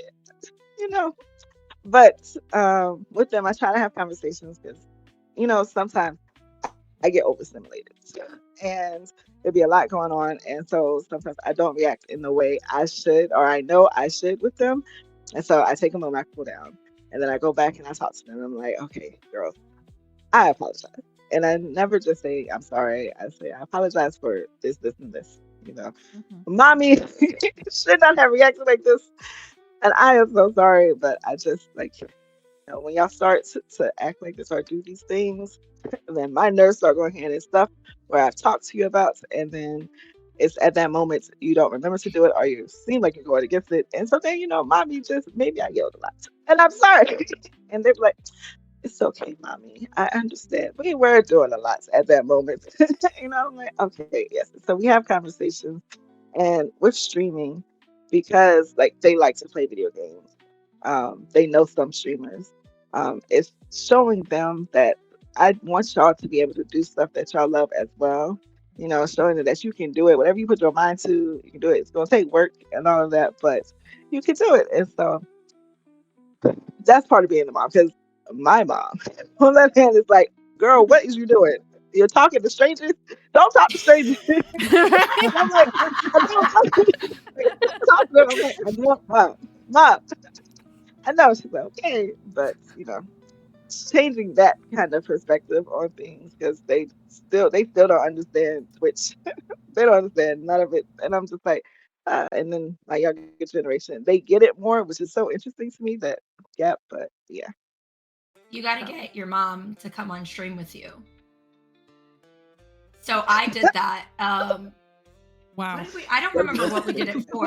Listen, I'll tell you. My parents were very much the girls don't play video games, girls don't do this, mhm. girls don't do that. I was very separated to what I was allowed to do. Mm. I think the only boyish thing that I was allowed was I did taekwondo for years. Um, that was it. Everything else was like, that's not for girls. Um, and so as an adult, like I remember on my 18th birthday, I wanted an Xbox because I wanted to play Madden. Who cares what games I'm playing, right? Wasn't allowed to get one. So I took my birthday money on my 18th birthday, got in my car, drove to GameStop, and bought myself an Xbox because you're not going to tell me I'm not going to play video games. I'm 18. But anyway, so when I started streaming, my parents, well, more so my mom, was just like, "What are you doing?" My dad's kind of just like in one ear out the other, right? What are you doing? And then I was invited to a wedding in Northern Ireland for a streamer friend that I had made. And I was like, hell yeah, I'm going. That's awesome. And I ended up flying into England and I met a few other content creators and I stayed with them. And these are all people, at this point, I had known them, FaceTimed them, Discord called with them. Like, I know them. And my mom was having a full conniption. Mind you, I've been overseas by myself since I was 7 years old. I've been flying overseas by myself. So she was like, this whole big thing. What do you mean you're going to go meet people you've never met before? And do you even, I'm like, listen, we're good. And so anyway, one of my mods, one of my best friends, Taylor, actually came to stay with me for a weekend. And so like my mom got to meet her in person. And that was the first Twitch friend that my mom got to meet, and she was still skeptical on it, but they got along, whatever. So we did it as a goal for something, and my mom actually came onto stream one day, and I was so great. I don't think I've ever been more proud of my community for just really showcasing what streaming is. And we just sat and did like a little Q&A type of thing, but they really just, I don't like it. I don't like being complimented. It's just not my thing. I hate it. And I let it go for that day, but they were just so kind in the words that they said. And, how streams have helped them in their personal lives and things like that. And I will tell you that my mom left here and immediately sent me a paragraph text message about how grateful she was that she got to sit back here with me and experience everything from this side. How she can understand maybe not why I like playing video games, but why I enjoy streaming so much. She like raved on about like specific people in the community and all these things. So it broke that little barrier that I have had with my parents for so long, that they just didn't get me, and that's fine. But yeah, have your parents come on stream with you. Seriously, I was shocked. And now after that, she will ask me, how is so and so doing, or how is stream, or what's your upcoming big streams, and like wants to know more about it. And I'm like, who even are you? Hey, where did my mom go? Yeah, like Yeah. what? Speaking of Love that, it was funny. I actually, so I started streaming in my parents' house while my husband was deployed, and so they kind of knew what was going on. They, it was frowned upon at the time and everything like that. But when they realized how much traction, I guess I was getting and everything, um they kind of changed their mood about it. But when I got partner, um the first person that I wanted to tell wasn't my parents. It was my daughter. And so I was like, I mean, of course, my spouse too, but I mean, mostly my daughter. I was like, because the way that me and my daughter we would celebrate, like my boys, like obviously they're proud of me as well, but it's the fact that like me and my daughter we would go out to like hot pot or Korean barbecue or something of that, and then we would have boba and stuff, and it's just like one of the things that is like our thing. So I was like, it's whenever she has an accomplishment, that's what we do. So I was all like, it's my accomplishment. I want to do that with you. So we can finally do it. So Oh. yeah, I love that. I feel like our kids could be like our biggest cheerleaders. And I feel like that Yeah. really like defines like this generation versus like kind of like how like our parents may have like brought us up. And I feel like it could be hard to like try and break the generational trauma type of thing. I feel like there's a lot of pressure with that with us as moms now. And something that like I feel like I didn't get as you know, as a child growing up was being a part of like my parents' like work lives or just like outside lives, being able to hear about that. I love it when my kids like ask me how was stream, how many subs did you get, how many followers. Like my oldest yesterday was just like, can I write a heart next to all their names because I have like a little sub board. And I agree. I think like any kind of like big achievement I make in stream, I won't tell my kids about it because they're just like the best little cheerleaders, and they hold no judgment. Yes. You know what I mean? And they're there for the vibes, and they're there to cheer you on, and I absolutely love that. Makes me feel like I maybe did something a little right there. Whoever Yes, said I was saying.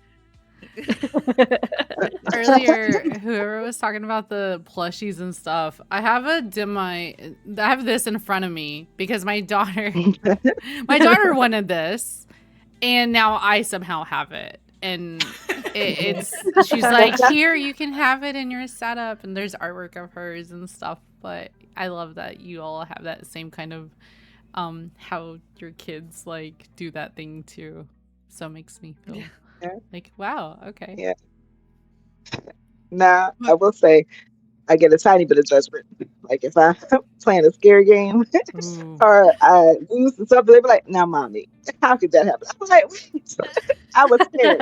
I wasn't scary. I was like, oh, okay, I wasn't scared. Just the tiniest bit of judgment. That was rude. They're calling you out, Gary. They call me out. I'm like, okay, mommy. Yeah, I feel you. My daughter's a horror fan, so I've had instances where my daughter will ask to. This is also another boundary thing too. Like I'm like my streams are 18 plus, so like just because I'm a mom doesn't mean that like my content is going to be shifted. I mean, there's times where like I definitely have PG content, right? But like. When my daughter is like, "Oh my gosh, you're streaming," or "Can I watch your last VOD?" I'm like, Let's get that one. I literally have a disclaimer, and I say I may be friendly and I may have a family, but that does not mean that we are family friendly here, as we are 18 plus, because Chat likes to get sus. Is literally that's my elevator pitch. I literally thought of you. I was like, I know. I just hear Sweetie's little thing. I love that because when we got into the Discord call earlier, that's literally what I said. Like, I have a hoodie that says F-bomb kind of mom. I was like, oh, maybe I'll wear that today. Because, like, you know, I was going to throw on like a mom shirt. I was like, yeah, whatever. But I was saying that before, like, I work in a pre-K. I am full-time mom.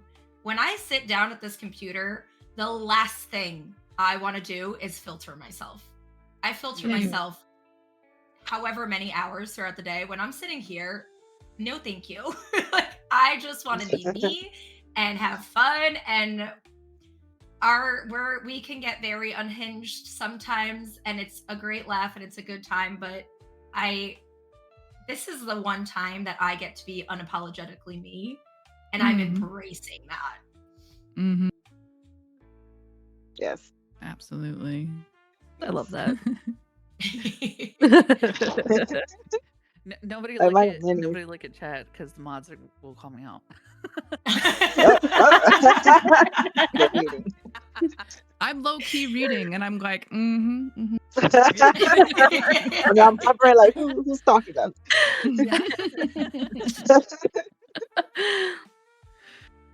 We'll blame chat still. That's what we do anyway, right? Yeah. Absolutely. It's all them. Yes. Yeah. Yes, the mods. Especially the mods. My goodness, those mods. Oof. They're the sussiest ones of all of them. I'll tell you what.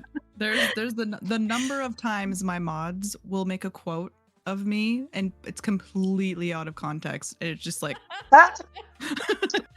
see, Like, one of my mods is hiding. I got like number 75. Oh, it's like, now when did I say this?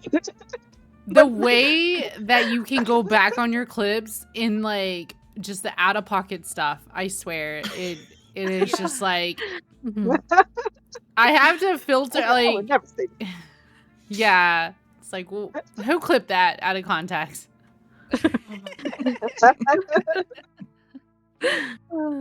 Y'all have to ever give your mods like the mom voice, or like somebody in the community like, and you give them that face like we were talking about before we started, and they're like, oh, they're giving me the mom face. My You bad. can't do that to them. They like that, and I'm all like, no, stop. Oh, it depends on which phase, because you have like the fun one, but then you have the serious one. If I give the serious one, they know that they're like you're on the edge there. I do the super low key seriousness. If like anything that's on stream, the face, it's like they're all like, oh, they're Cloud's just being funny and playing along. As soon as I DM them in Discord, I'm like, stop, and like, oh, that's the mom face on my end. I love that my mods are laughing right now. They know the mom voice, the mom face. They're like, oh, she's got the mom face out. One of my mods just said, how often you roll your eyes at your mods, and I just want to be like, every time you type in the chat. Every single time. Every single time. How many mods are in chat? That's not. Okay. So I am a very big mental health advocate, and I found this question and I really wanted to touch on it because I think it's very important. As we're content creators and this is our job, whether it's a full-time job or a part-time job, realistically speaking, even if you stream part-time, you're still working full-time hours between all the behind-the-scene things. And if you're also working a full-time job on top of that, as well as being a mom on top of that, it is mentally draining. So what do you do to take care of your mental health? What's your self-care routine like? If you can have, let me rephrase it here.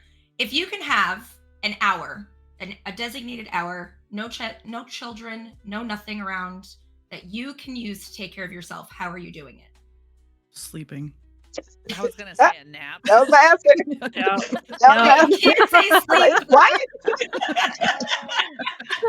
No Right, sleeping. Sleep. Oh no.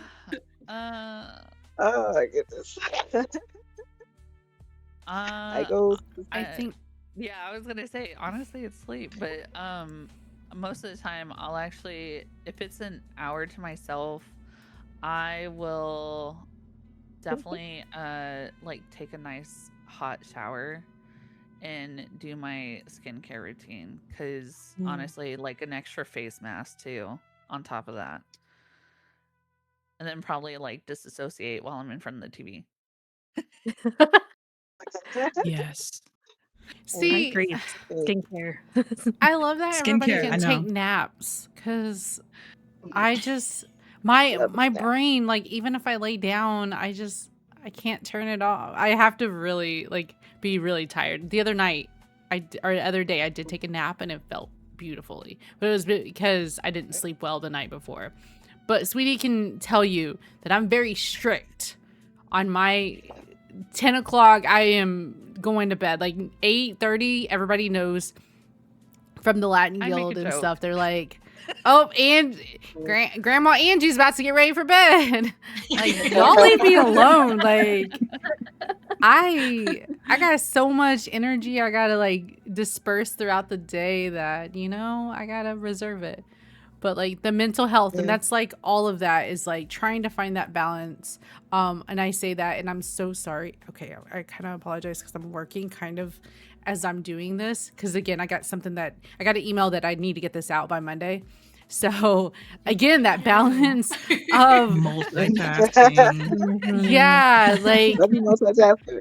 I'm also a small business owner, and so I'm trying to get my business up and going. And so, like, I think somebody mentioned about that balance and being that mom guilt. Mine is my career that I have to figure out how do I grow my career, but also, you know, have that balance with being a mom and that mom guilt and not having it.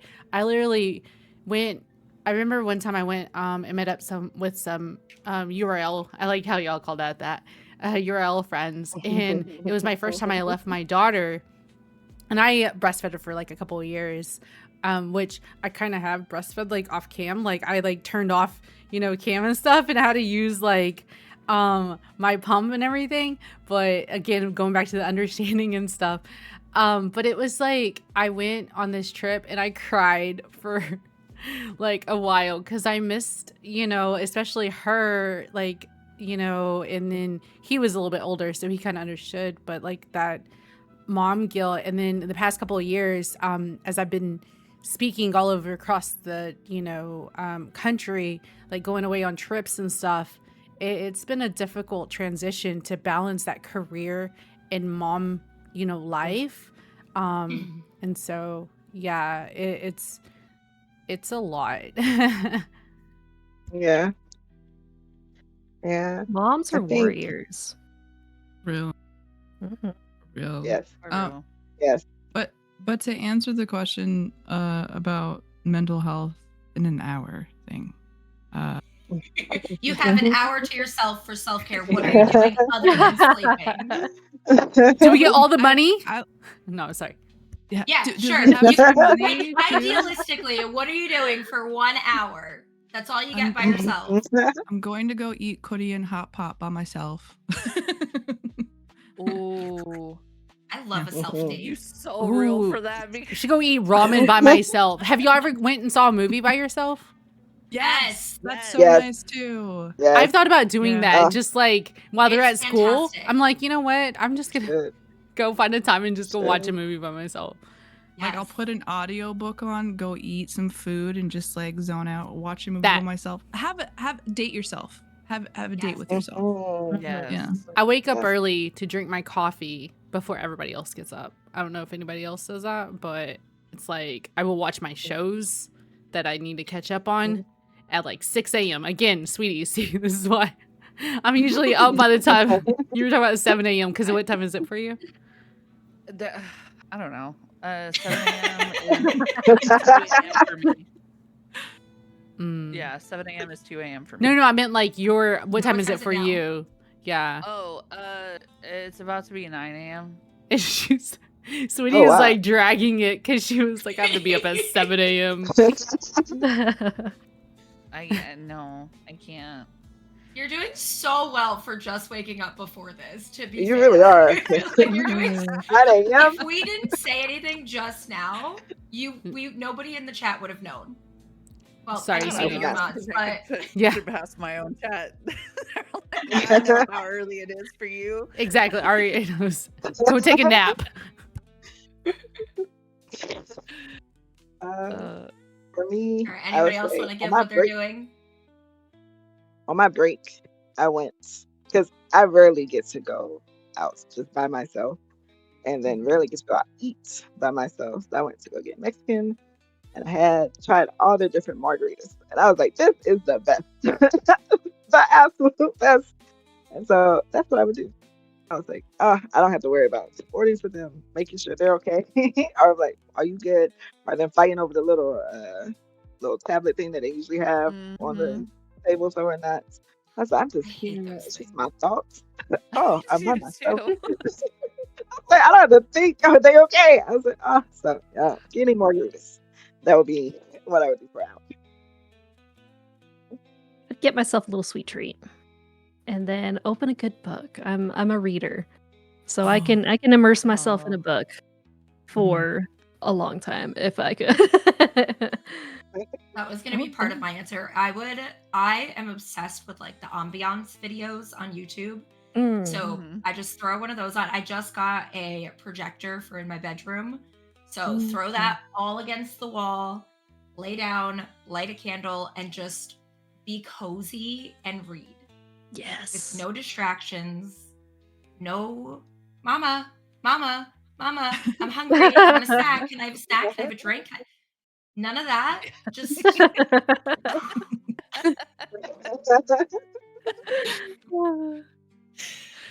um are there any other ways that you guys note that you take care of like your own mental health, not in just like that 1 hour time frame, but just in general? Because like I said before, we work 2 to 3 full-time jobs just content creating and being a mom alone. And then if you have an act like I say actual, this is a job, but you know what I mean. If you have another full-time job outside of this, like what do you do to protect your mental health? Whether it's the streaming capacity of it, the mom capacity of it, the work capacity of it. Therapy. Therapy, yes. I was gonna Mhm, I say. would mhm. I'd add to that for like a spiritual, like that's what I was doing before this, was like smudging just a little bit, Oh, just to kind of, dip back into like, it helps ground myself. And there was like also some recent research, which I come from like a lot of things that we've practiced in my cultural, which I'm Chickasaw, Choctaw, Mississippi Choctaw, and Mexican. So in my cultural, in one of them, we like, smudge and all that stuff. And so I kind of try to practice that to help again with that mental health, just that balance. There's a really good book. It's like the 7 circles of wellness. And it just, when you talk about mental health, I just think of all these different things, because in indigenous culture, we have this medicine wheel too, in some indigenous communities that look at that, your physical, your mental, all, because it's all connected. And so like I can't, there has to be like, maybe sometimes mental health is a little much, but what can we do for that physical health to balance it? Like you have to find that balance. So whenever I think of mental health, I'll also think of all those other different components that go with it, that you have to figure out how do you balance that with it. So I will also, was hibernating, but now I'm trying to get back outside more as it's like cooling off. Now, I mean, today's like 93 degrees. It jumped up. It missed, like, spring's gone, I guess. okay. But I try to like go outside and, be in nature and do walks and jogs and stuff. So, and then somebody mentioned like skincare routine. Washing my face at morning and night really helps with grounding me.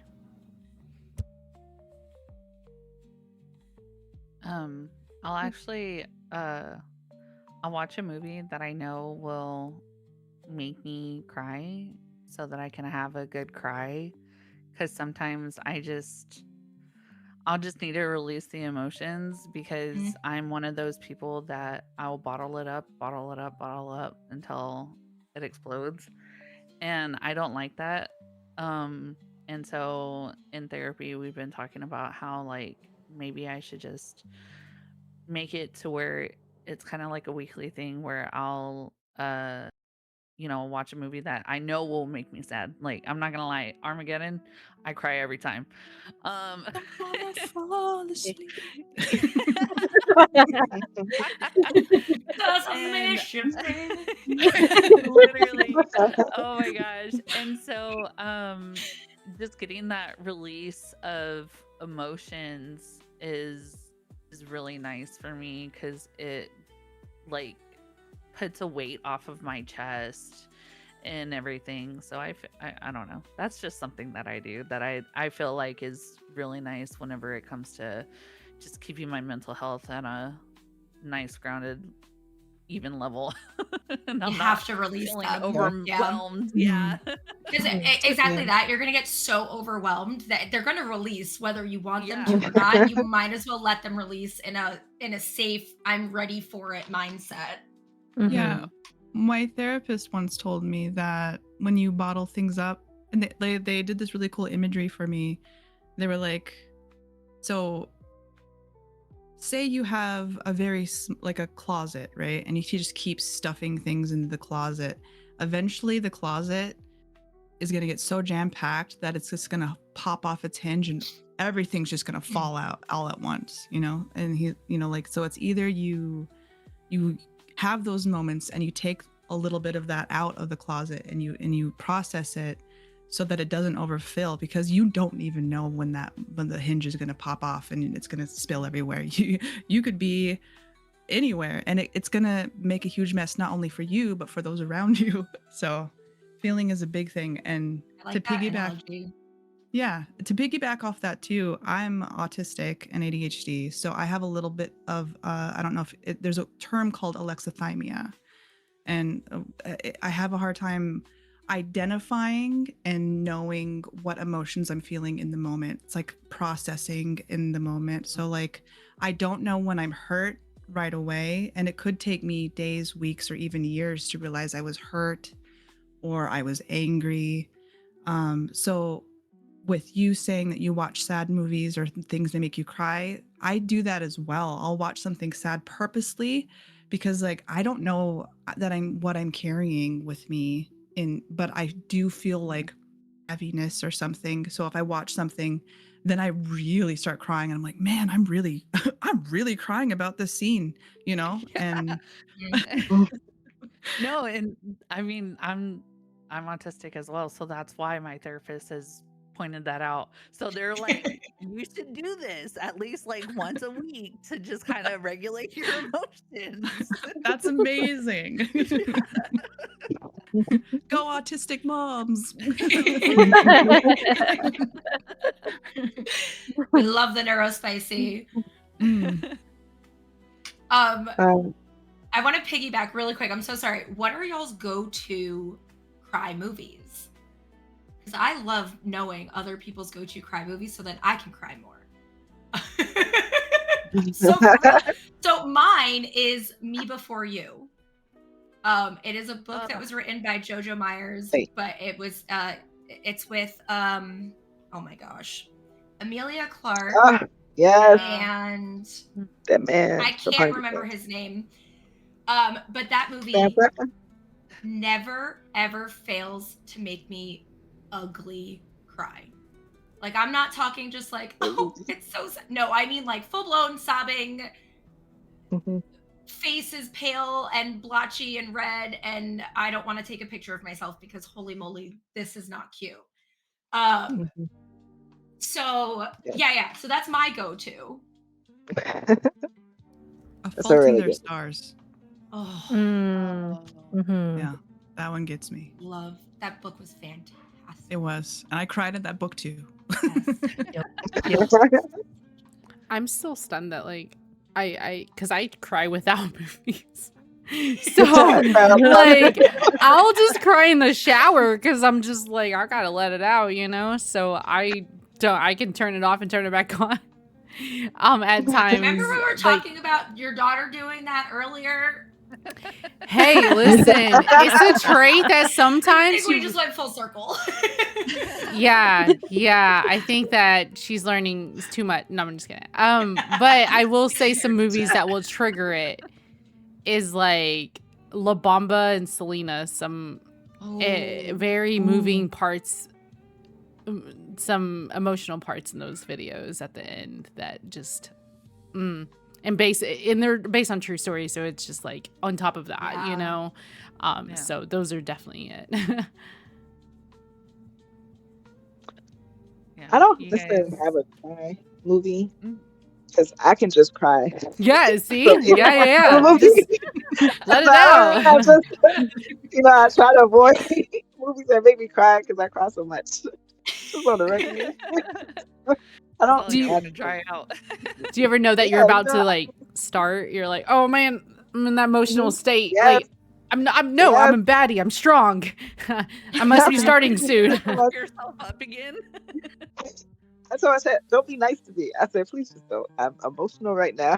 I'm sensitive. Be mean. They're like, more nice things. I'm like, y'all, this is not helping. Now I'm crying on stream and my nose is red. We don't Mhm. have a specific cry movie. No, same. I don't have a movie, but an emotionally devastating book I will 100% do if I feel the need to cry. Ooh, hmm Mm. what is it?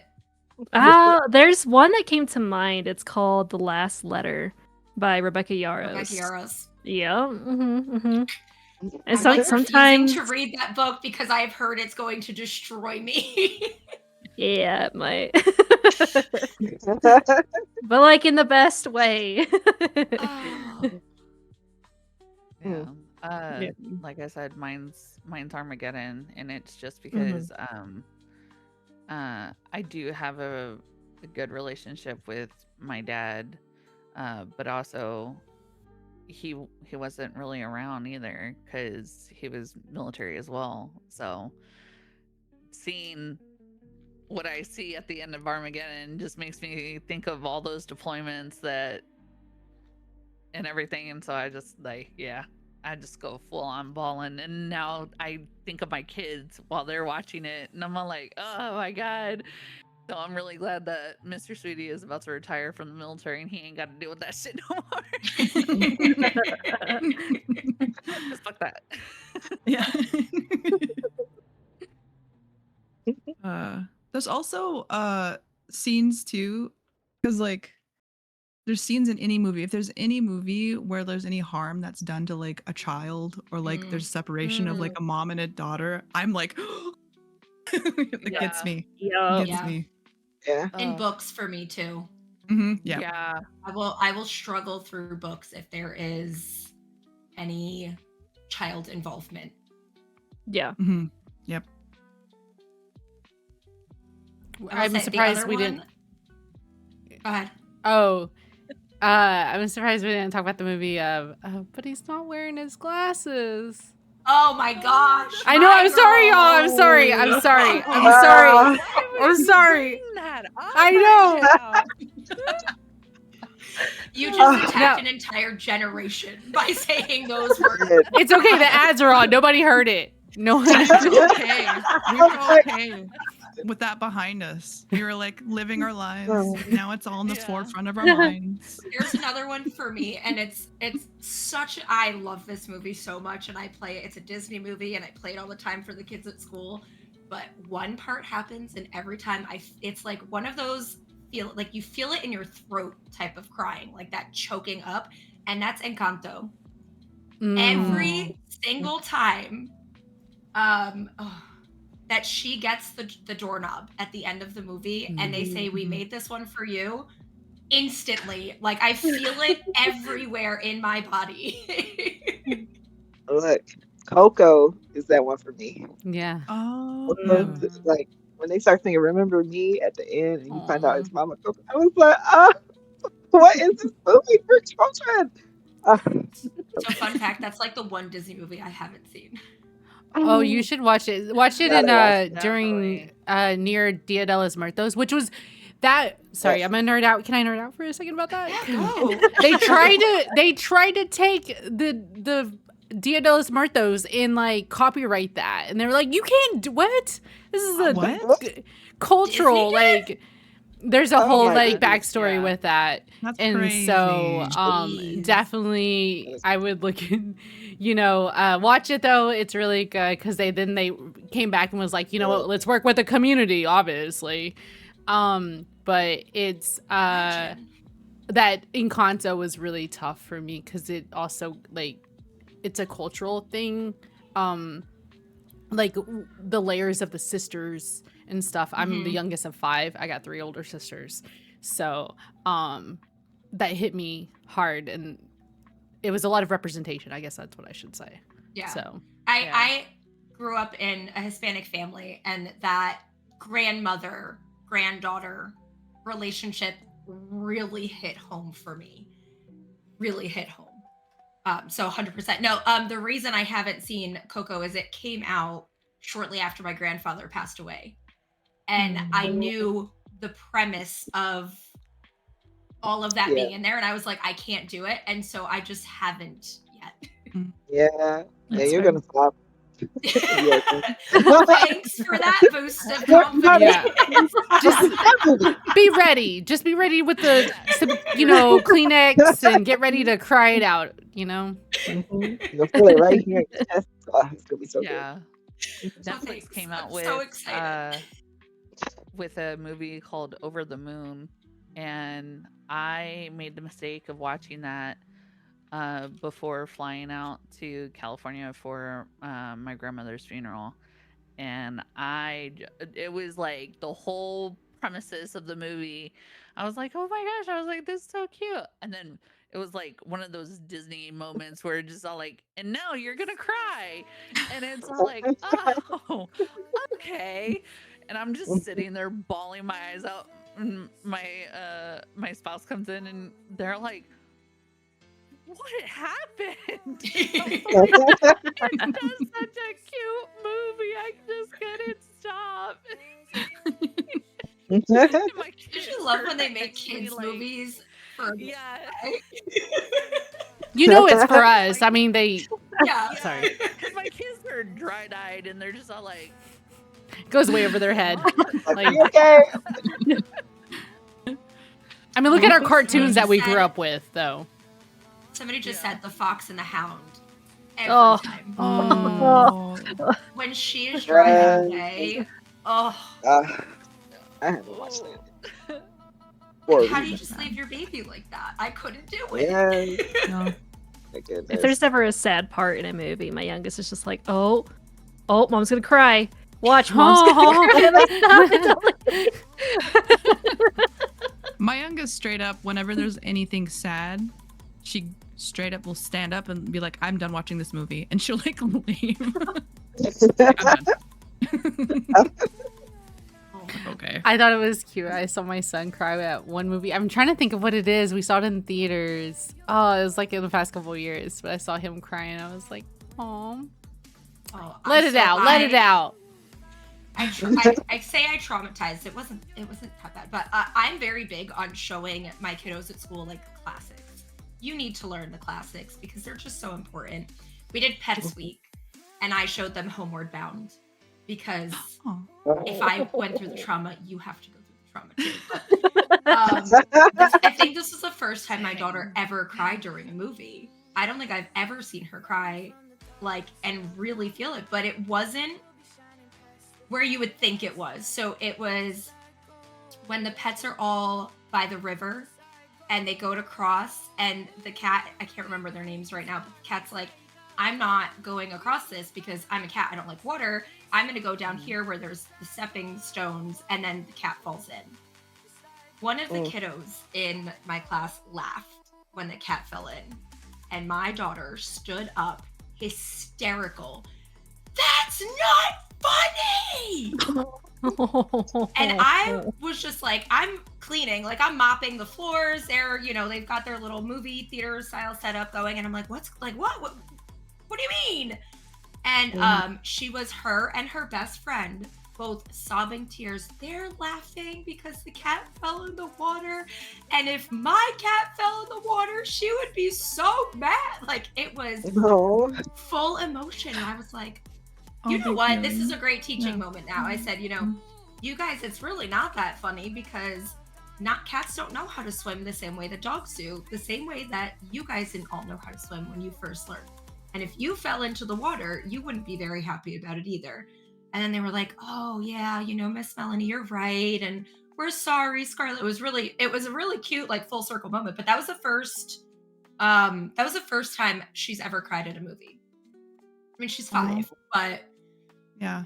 Somebody mentioned in chat The Land Before Time being another really sad one. No. And I immediately remember Yes. Oh, Yeah, that I've was also sad. showed my kiddos that movie too. Oh. It's called. Listen, it's a cultural experience. You have to. You have I was to. gonna- You just have to. You have to. I show them good movies too. I just feel like it's a rite of passage.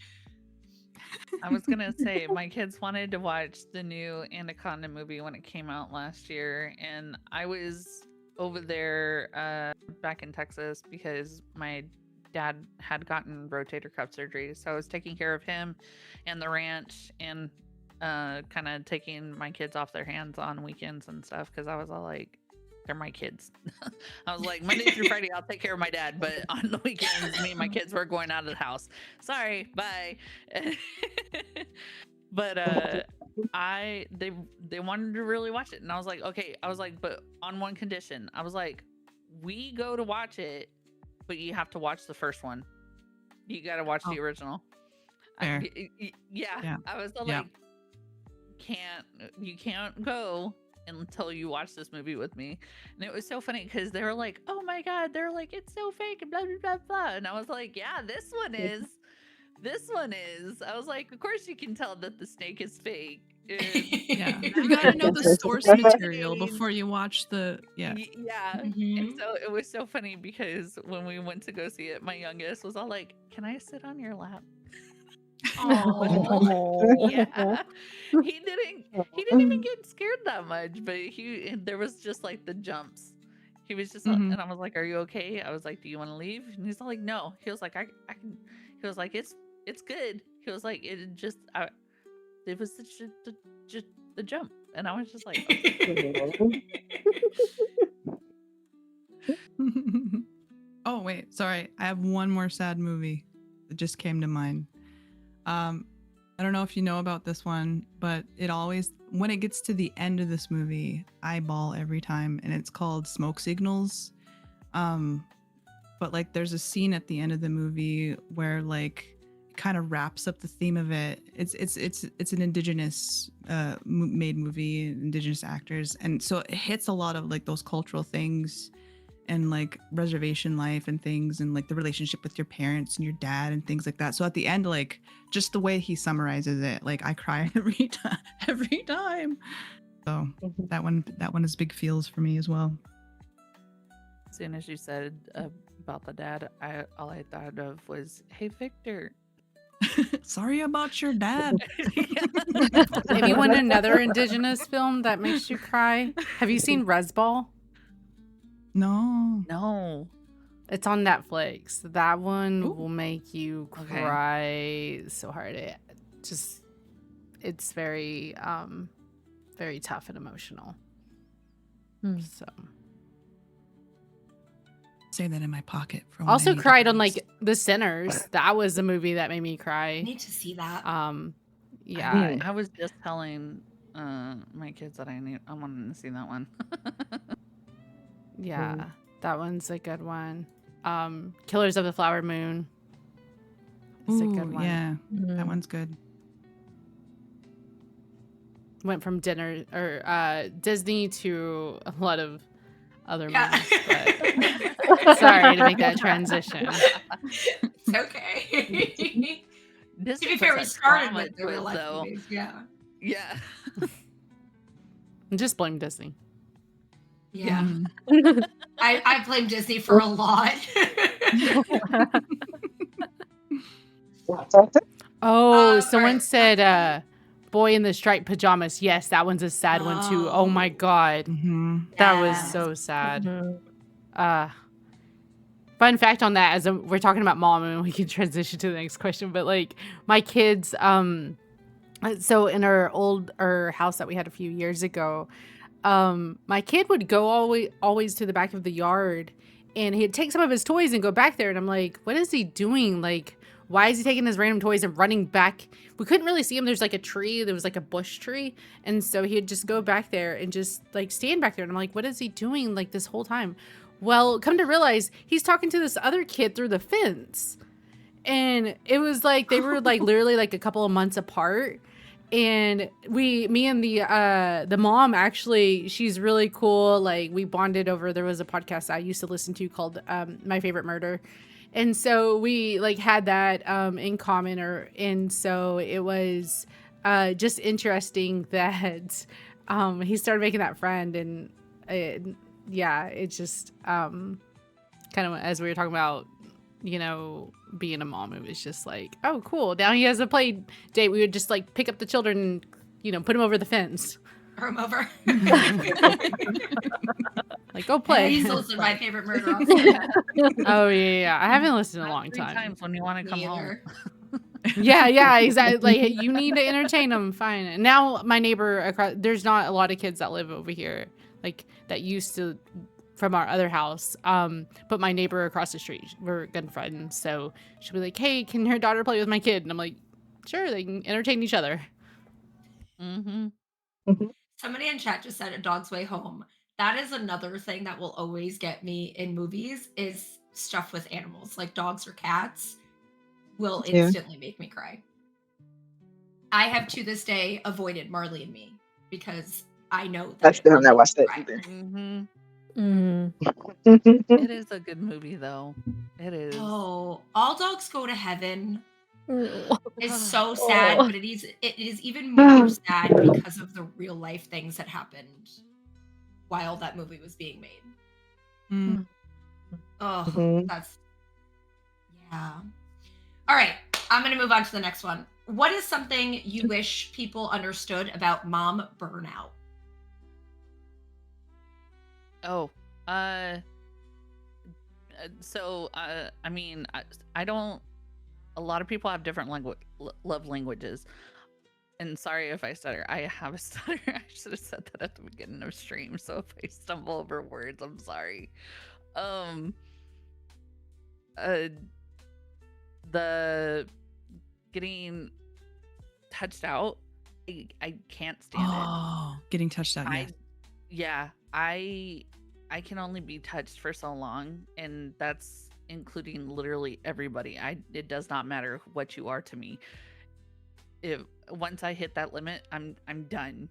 So when I was talking about my kids dogpiling on me earlier, like, I literally have to be not touched that whole day so that they can actually lay on me and be next to me and stuff, because if not, then I get very like, please get the F off me. I do not want this right now. And it's not that I don't love them, because I obviously, you gotta reassure them that you love them still. It's just the fact that, like, I can't have body heat next to me at all. I can't do it. And I've gotten judged in mom groups before because they're like, how could you not, like, your kid wants to hug you and da da da Same. da da. And it's just all like, obviously you don't understand, so I can't talk to you about that. Mhm, mhm. Mhm. But yeah, the getting touched out. And so I got to thankfully teach them about, like, mom has a cuddle limit, and it's not that I don't love you, it's just the fact that mommy can't handle too much of physical contact, just because that's just how mommy is. And thankfully my kids understood growing up and whatnot, so they'll ask beforehand, are you touched out today or anything? And it's nice because it's what we now in our household ask each other, is like, if we're touched out, like, can I touch you? And like, is that okay? Like, if I give you a hug and stuff, and it's nice. I feel like that is one thing that, like, is something that I don't feel like a lot of people that are, like, on the outside don't fully understand, is how overstimulating it can be to just be a mom 24/7. And Mm. and being touched out, like, there are times where just, like, sometimes all I can think about when I'm in, like that overstimulated kind of phase is just, like, kids trying to hug me and touch me and, like, just running around. that, I come to a point where I'm like, okay, I need a minute. I need to go to a dark, quiet room for a minute and just try to like find my center again. Um, and it is nice to hear with everybody sharing their stories that like I'm not the only one experiencing that. And I feel like, it's a good thing for us moms to talk about because like it is reality. Like we can't always be putting on like that happy smile face constantly, and it is okay to feel overstimulated, and it is okay to take that time for yourself and take a step back and feel human again for a minute and then come back. hmm hmm I mean, there is an aspect too, and I think this also goes beyond just being like, I think it's shared between outside of the neurospicy community as well, because like it's known that neurospicy people tend to mask, but like they're masks or hats we wear as moms, as streamers, as people working, etc., right? It gets exhausting. So like there's a point where you get so much of like, it feels heavy, I guess, and then it just keeps piling on. So having the space to be able to step back a little bit, take off that mask, take off that weight, and just breathe, so that you can replenish that energy again is a huge thing. I'm going to touch back to what Sweetie was saying before. So I also get very overstimulated by touch. It is my lowest level love language. I would prefer to not ever be touched. Um, and I have actually gotten belittled in my own classroom by a third party behavioral health technician, which is, I'm making it a point to say their job title because it was wild to me that they actually thought that it was okay to belittle me, because my daughter has to ask me in classroom if she can have a hug.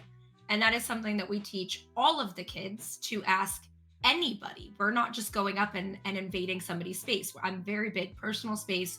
You need to set boundaries and teach setting boundaries at a younger age so that they can continue growing with those boundaries and learning what they want their boundaries to be. Um, and so I teach that in the classroom. You have to ask. And if you don't want a hug, it is okay to say no, thank you. And it is okay if your friend does not want to be hugged by you. And Mhm. I'm very much a part of that. I don't like to be hugged. I don't like to be touched very often. I get very overstimulated by it very easily. And so, yes, my daughter at school and at home has to ask me if it is okay, if I want a hug. And I had another mom who was working in my classroom with one of the other kiddos, and she literally looked at me and was like, "You make your kid ask you?" And I was like, "Well, yeah, because if I don't have her do it, then none of the other kids are going to do it. So number one, she's not just my kid right now; she's also my student. But number two, yes, because she needs to learn boundaries and she needs to learn consent and respect. Just as much as I don't want a hug, there could be a time where she doesn't want one. And she needs to understand that that is a-okay for her to say no." And she basically was like, "I could never ask my kids to ask me to give them a hug." I said, "Well, that's your choice and that's okay with you, but I have to because I have my own boundaries and I have to respect myself." So Mhm. I think it's very important to set that boundary. Like, and then it's nice to hear, like Starshie said before, like it's nice to hear that I'm not the only one that's like that. That other moms are putting that boundary out with and making their kids understand it. Like my daughter is 5. It's very hard for her to understand that sometimes. Like, I just don't want to cuddle right now, or I just don't want to hug right now. But she's getting there, and she has actually gotten to the point where she like, um, I don't know, somebody else asked me for a hug right after I told her no, as an example. And she'll say, she just really doesn't want to be touched right now. I'm like, "Oh, okay, look at you, girl. Like, I love this. You're learning that, like, not everybody wants that. Not everybody is okay for that." Um, so I do love that. I just wanted to touch on that. I know that we're talking about burnout, but I really like that you said that because it makes me feel good, like, that other people also go through that and set those Yeah. boundaries or teach Yeah. those boundaries with their kids. Yeah. Yeah. Like I was telling Go Rise and chat, like family members have cut us off because my kids have told them that they don't want to give them hugs and everything whenever we're saying bye, and I'm all like, I'm not gonna force my kid to hug you if they don't want to hug you. Oh, Like, yeah. don't. Yeah. Yeah. No, we're not doing that. No. So if No. my kid doesn't want to hug you, then bye. Mm-hmm. Like consent. You're teaching them a Yes. very good foundation of consent. Yeah, and I was Mhm. like, I'm not ever gonna be that person to. No, you have to go and say goodbye or give them a hug and da da da. I'm all like, no. Mm-hmm. God, We've I hated experienced it that when as I was. well. Oh, sorry. Yeah.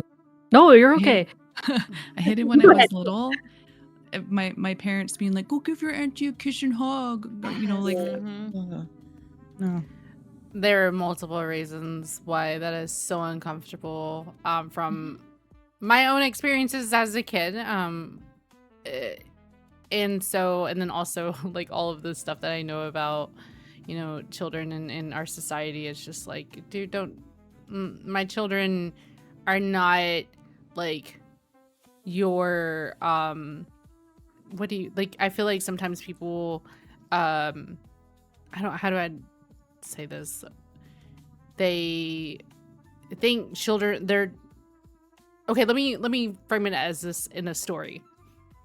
So I'm like I'm shopping in the store, and this guy was like in one of those store scooters, right? Like, okay, dude, like that's like that's him letting him have his space. Well, he stops and talks to my daughter like, hey, can you grab that for me? And I'm just like, I just turn and grab it and give it to him, and he's like, oh, I wanted her to do it. Like, excuse me, you're hello, like I am her parent. You're not going to just cross over me and expect my child to do something for you because she's cute and you think that's cute for her to do that for you. Nah, we're gonna like respect that this is my child. You can ask me like, hey, do you mind if your daughter gets me that? But which is still like, I don't know, just ask me. But he came off like I like me being offended like by that. Like he took it back, and I was just like, yeah, we're not gonna do that. You don't get to use my children as pawns. I guess that's what I want to say. Yeah. Like, it was so weird. That's uncomfortable. Right? Well, that's what. Oh my God. There's just again as being this is also. I'm sorry to go into this, but this is also where like when men like try to tell us what to wear, what to do, or whatever, and it's like I, as a kid, like it's just there's a lot of experiences that I dealt with that no matter what I wear, what I do, men are gonna be weird. Let's just say that. Mm-hmm. Yeah, yeah. Without like going more. The biggest thing too is like mom burnout, right? And this is something that I've struggled with. My weight has always been a topic of a sensitive topic for me. Because I remember growing up and like I was skinny. I was very skinny when I was young, but I would still get comments like, "Oh, you're a little chubby here, a little chubby there," because I have the quintessential autistic pelvic tilt, and like my gait is weird. So like my tummy, it popped out a little bit more. So I ended up anorexic because I was so stuck on being extra skinny. But then becoming a mom, taking care of your child, I gained so much weight. But then there's still that social expectation of like, well, now how come you don't have time to work out? Why are you a little bit pudgy? And it took me so many years to finally just be like, I'm a mom. This is my body. I'm happy with it. This is who I am. And my kids' happiness comes first, not me dieting, not me working out. Like that takes time. My children are our first priority. And that's the end of the story there. So Can I sorry, I don't want to take it over so anybody else stop, but I think that's very important as I had to go through that, like reclaiming my body, like loving back my body after having kids is was a lot of work. Just because it was just different, I don't think we get Yeah. normalized like as mom bods, the real mom bods, Yeah. Yeah. I feel like it's an important example for our kids as well to show that we love our bodies so that like they won't grow up with like struggling with body image like that. So like I go out of my way. I don't know if you guys can see. I have very purple hair. And I try to show my kids that like it's your body is beautiful like no matter what. And yeah, I do feel like that is important with us moms. Hmm. Can you turn your head to the side just a little bit? No, go So ahead. I can see the purple hair. I was saying, you said you had purple hair? Mhm. Oh, can you turn your head just to the side? I don't know if I'm I was just trying showing to okay, yeah, that's you. Yeah, it. Bad hair day for Shine a me light today. on it. Apologies. okay. All right, go ahead. I was gonna say, so I grew up with what everybody calls. Uh, I hate that it's called a naked mom, but I mean, my mom always just walked around in her bra and underwear, and so I always thought that that was normal. That was, whatever. Mhm. I am now that mom because my kids understand that like it's me. I'm literally I'm naked. Yeah, see. Okay. So I make it known to not only my kids that it's my body is fine. No matter what stage it was in, it's fine. I've always been this way. I'm not gonna, force you guys to change. And so when a lot of people, it wasn't until my daughter sent me a TikTok about it. She was like, "Did you know that you're this, mom?" And I was all like, "No," because I thought that was normal. Like that we will like I'll I'll see my sons walk around in their chonies all the time and whatnot, just because that's how they are and everything. And so it was just kind of like we don't see anything wrong with that. And when people are like, "Oh my god, you guys do that," and it's all like, well, it's my kids, it's different. Like this, it's not like we're doing anything. It's the fact that I'm showing off that my is fine. I'm in bra and panty. It's nothing different than being in a bikini at the beach. Exactly. Nothing different. And so when people try to make it anything different, I'm like, that's a your mindset. That's not a me mindset. That And not again, for that is a nothing, you they're problem. weird for thinking that way. Yeah, I'm like that again. That's a you problem. That's not a me problem. The fact that I'm raising my kids to love their body, and especially my body with all my stretch marks and my belly fat and everything, like the fact that my daughter is confident enough to strut around with the prom dress that she has, I'm so happy for her, Hey, because you know that's what? good. That's good. That's good. Yeah. I think that's important. We don't call each other's fat here in this house. Like, I'm like, don't talk about yourself like that. Mhm. No, we're not. Mm-hmm. We're not calling ourselves fat. Like Gogo just said, I'm okay in my hot tub outside of my house, but not inside of my house. Yeah, I think society, I feel like sexualizes our bodies. But when we think about it as humans, like, we need to normalize, like, that our bodies. I mean, I'm also, like, indigenous, so whenever I think of my ancestors, I'm pretty sure, again, topless, walking around and just, like, doing their thing. So it's definitely our society, Western, mindset have changed a lot of what is the expectations that we're supposed to uphold. Well, it's true.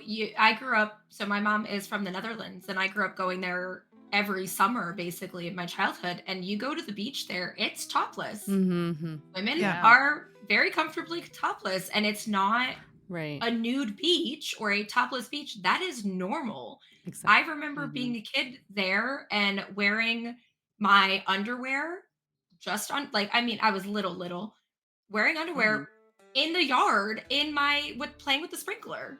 And that was normal. Nobody made it Yeah. weird. There was nothing weird about that. It was Mhm. that's how you live your life. See, but Mhm. men have made that weird now. See, Yeah, I I was just don't. gonna say I feel like we're gonna go down a whole tangent. Yeah, I was gonna say, but that meant I it. saw it coming. I was all like, I I felt should have been like, it. I felt it. That's when I stopped myself. Yeah, no. But you would think that like kids, just being kids, but then now we Yeah. have weird, We you can't. know. Yep. And I think that's I mean, I mentioned it a little bit before, like when I talked about why I don't share my daughter on social media, but it's scary raising It Mhm. a is. child and raising a daughter in today's climate. It is Yep. absolutely terrifying to me.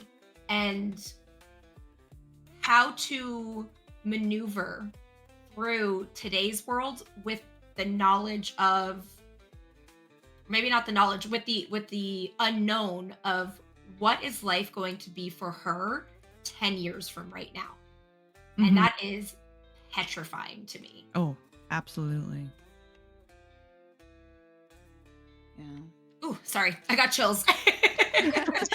um, but yeah, it's hard to navigate that, and Mhm.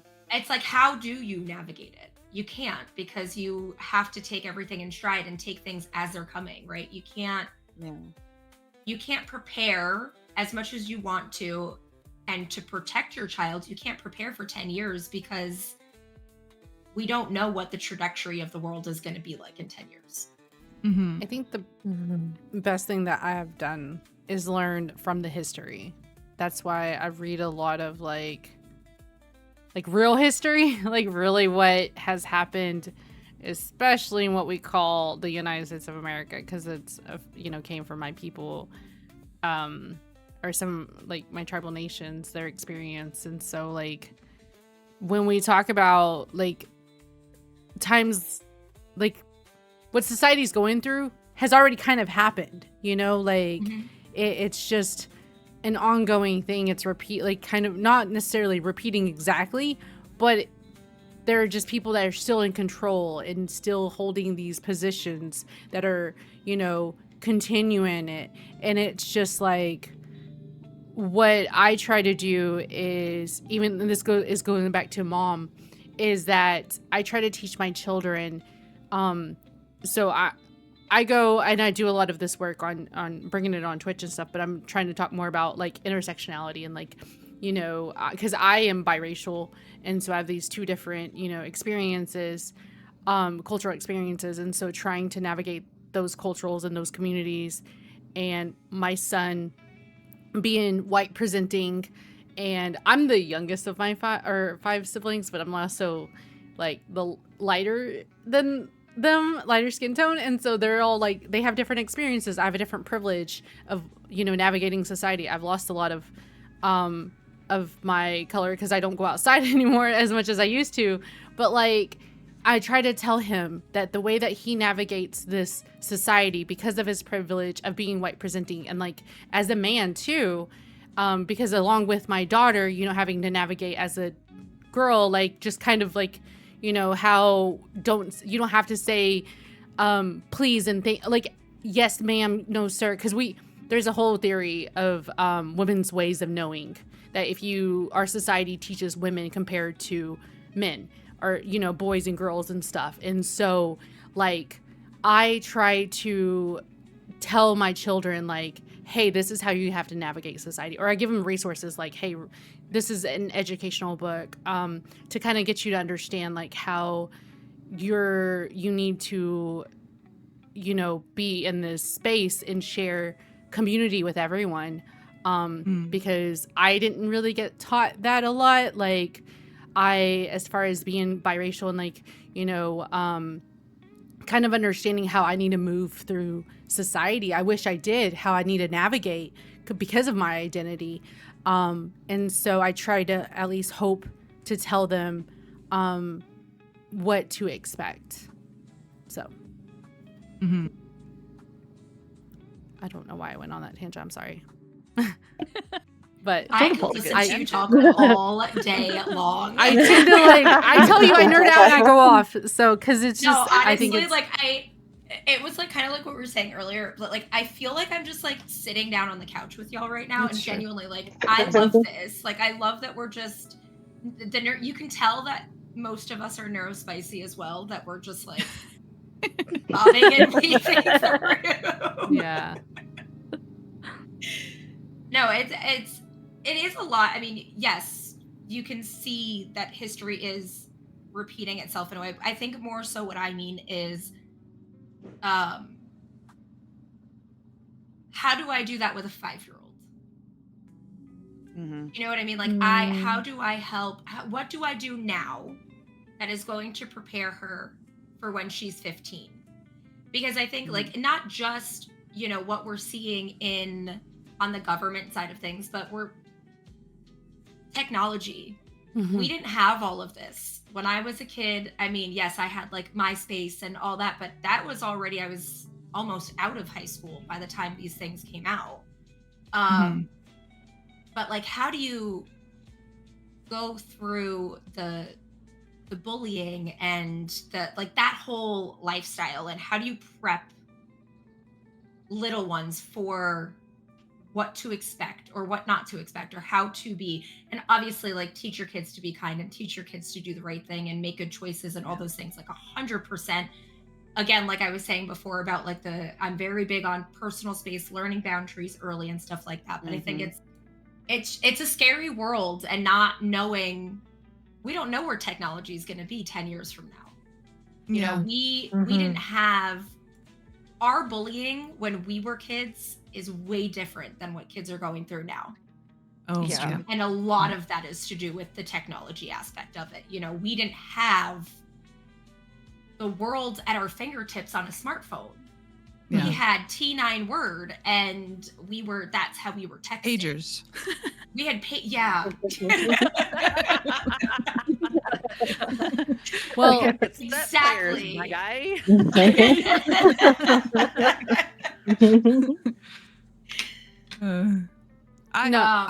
To answer your question, I think foundationally, setting them up like you're saying, like with those boundaries and consent and stuff. But I think also because the future is such a tumultuous, unknown thing, raising our kids with like the foundation of always asking why, always questioning, always being like, well, why do we do this? And what is the process of this? And teaching them those critical thinking skills, common sense, looking at things from all angles, being very analytical.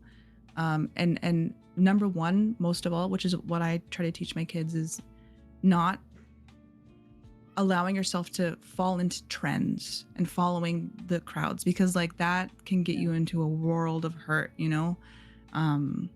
allowing yourself to not only be navigated by empathy, but also by logic.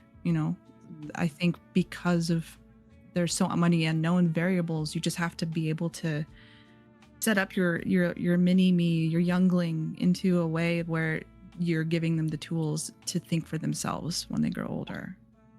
Yeah. I Just am instilling those values and those morals in them, along with the critical thinking. I tell them all the time, go back to the original thing. What is the golden rule? Treat others how you want to be treated. And it's like whenever they come to me about each other, I'm like, okay, now let's think about, if this was you, what would you want her to do towards you, or how would you want her to treat you? And he's like, I would want her to let me do this. I'm like, okay, so why are you not doing this? I'm like, I don't know. I'm like, okay, that's not good enough. So let's try to do that. I think I oh, go ahead. You want to go? Well, I was just because I'm sorry. I know, I apologize, because this is all like from a lot of the like child welfare and all of that career experience has gotten to me, right? Because it's shaped my mindset. And when I work with people, and that whole phrase that we have been told, like, treat others how you want to be treated, but what about if I don't want to be treated like you because you don't know how I've been treated? Like, how do I, like, I have to move differently. So you're not going to think how I have to treat myself. Navigate. Yeah. And so I kind of just frame it like treat others how they want to be treated, because you need to talk to them. You need to figure out, like, how do you want to be treated? Like, how do I support you? How do I help me understand? And again, it stems from having to work with, again, I was like, you know, in a lot of child welfare, you know, was one of the biggest careers in my life that changed because you're at people's vulnerability. And so it was rough. But it's kind of understanding, like, how do you understand how people want to be treated? How do you support community? But to answer, Melanie, I think that, like, kind of everybody's talking about, like, the values, and, like, I try to, besides, like, having the background of just, like, social sciences and just the research of what children, there is a good book. It has some really good parts to it. It's called Raising Good Humans. If you're ever interested in reading something like that, it kind of gives you some, there's also, like, Me and White Supremacy that, like, teaches, like, how you have to unpack all of that. And it's a child's version, like a young adult's version, not 5-year-old, but like, I just try to find ways to expose my children to all kinds of different cultural experiences, and educating them, like, how do we move in community, if that makes sense. Yeah. Well, and I think what it all boils down to too is teaching your children emotional intelligence. Yeah. You know, and the communication aspect is also a huge thing too. You know, open communication, asking questions. You know, so I think there's a foundation of, like, those phrases, you know, that are said, but I think underneath the simplicity boiled down phrases, you follow up with teaching them the foundations of emotional maturity. I see what you mean. Yeah. Okay. Yeah. That makes sense. I definitely wanted to make sure that my kids know that it is absolutely okay to come to me with whatever problem it is that they have. So when my daughter told me that she was starting to get depressed and she felt like she needed to go to a therapist, I was absolutely all for it. Like, why would I stop you from going to a therapist when I go to a therapist? I need to go. Like, why would I ever stop you? Like, if you feel like you need to go.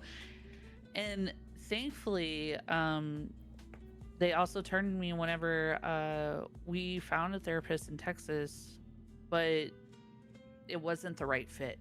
You know, they didn't vibe and everything. And so she was like, I don't like him. She was like, I feel like he's just constantly talking about himself whenever we're talking, and I don't like it. And so I was like, okay, bet. So I was on the phone. I may be down here in Hawaii while they're back in Texas, but I was on the phone immediately, and I was all like, all right, who can my daughter now switch over to have a new therapist, because we need to switch this immediately. I'm not wanting her to go through another session and have to deal with this therapist who's not giving her what she needs. And I got it fixed within, like, I think 2 days, and she has been loving her therapist ever since. And I'm just that's exactly why Wonderful. I want my kids to know, like, hey, if you need to talk to somebody and you don't want to talk to me about that something, like, absolutely, we'll get you a therapist. I'm okay with that. As long as you're talking to someone about these problems that you're having, Right. I'm okay. Yes. I love that. We are 10 minutes away from being done, which is actually crazy. I feel like this flew by. It went It really did. You go I back. just looked down at the clock and I was like, oh, we're like almost finished. Okay. Yeah. It's really So good. I just want to open up for anybody in chat if you guys have any questions, anything at all, mom life, streaming moms, working moms, just moms, whatever you want to do, you're more than welcome to ask away. And then in the meantime, I think the next panel that's going to be going is disabilities. And I'm on that one. Oh, perfect. Nice. Yeah. I was looking at the clock and I was like, oh, I gotta get to the next one. You need to go.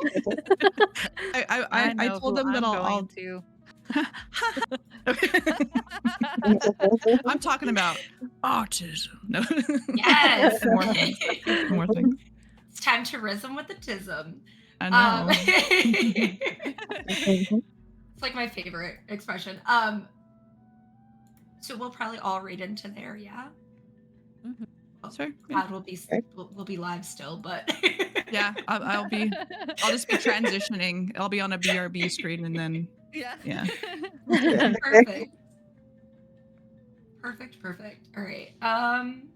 Good. People in my thank chat are you like, guys. yes, I don't have to move.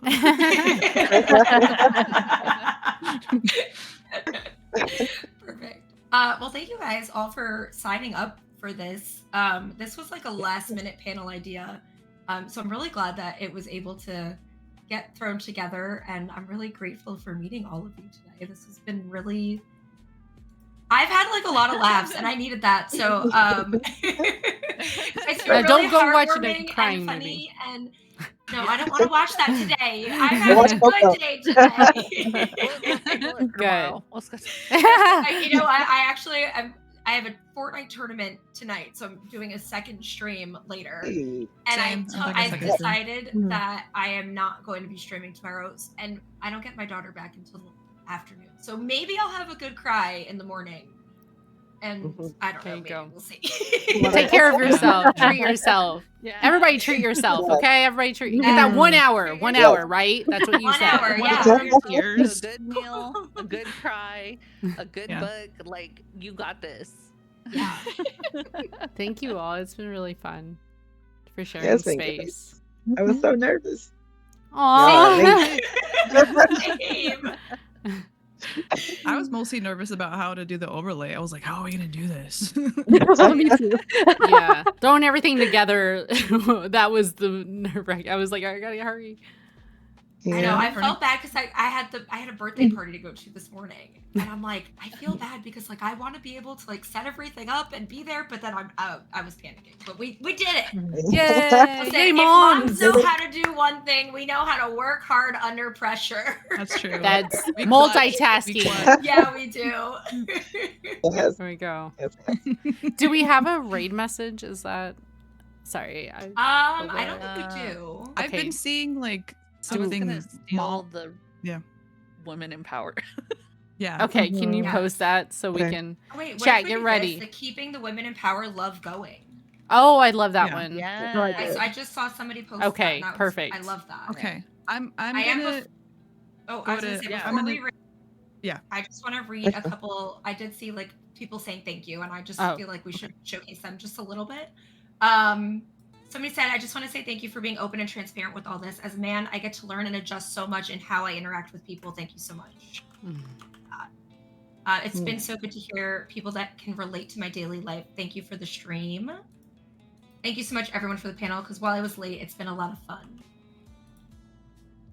I'll be happy to mansplain anything stream Twitch related if you need help next collab. Thanks. Oh my god. If you guys don't know who AKA Dad is, you should look him up on TikTok.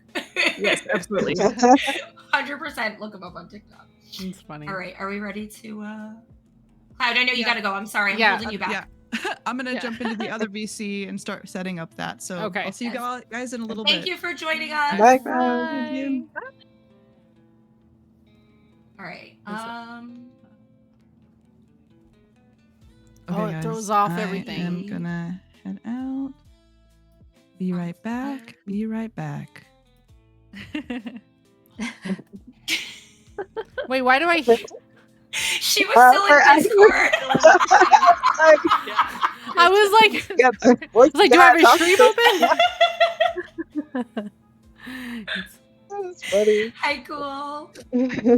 Oh man, that was great. Is anybody live already for the next one?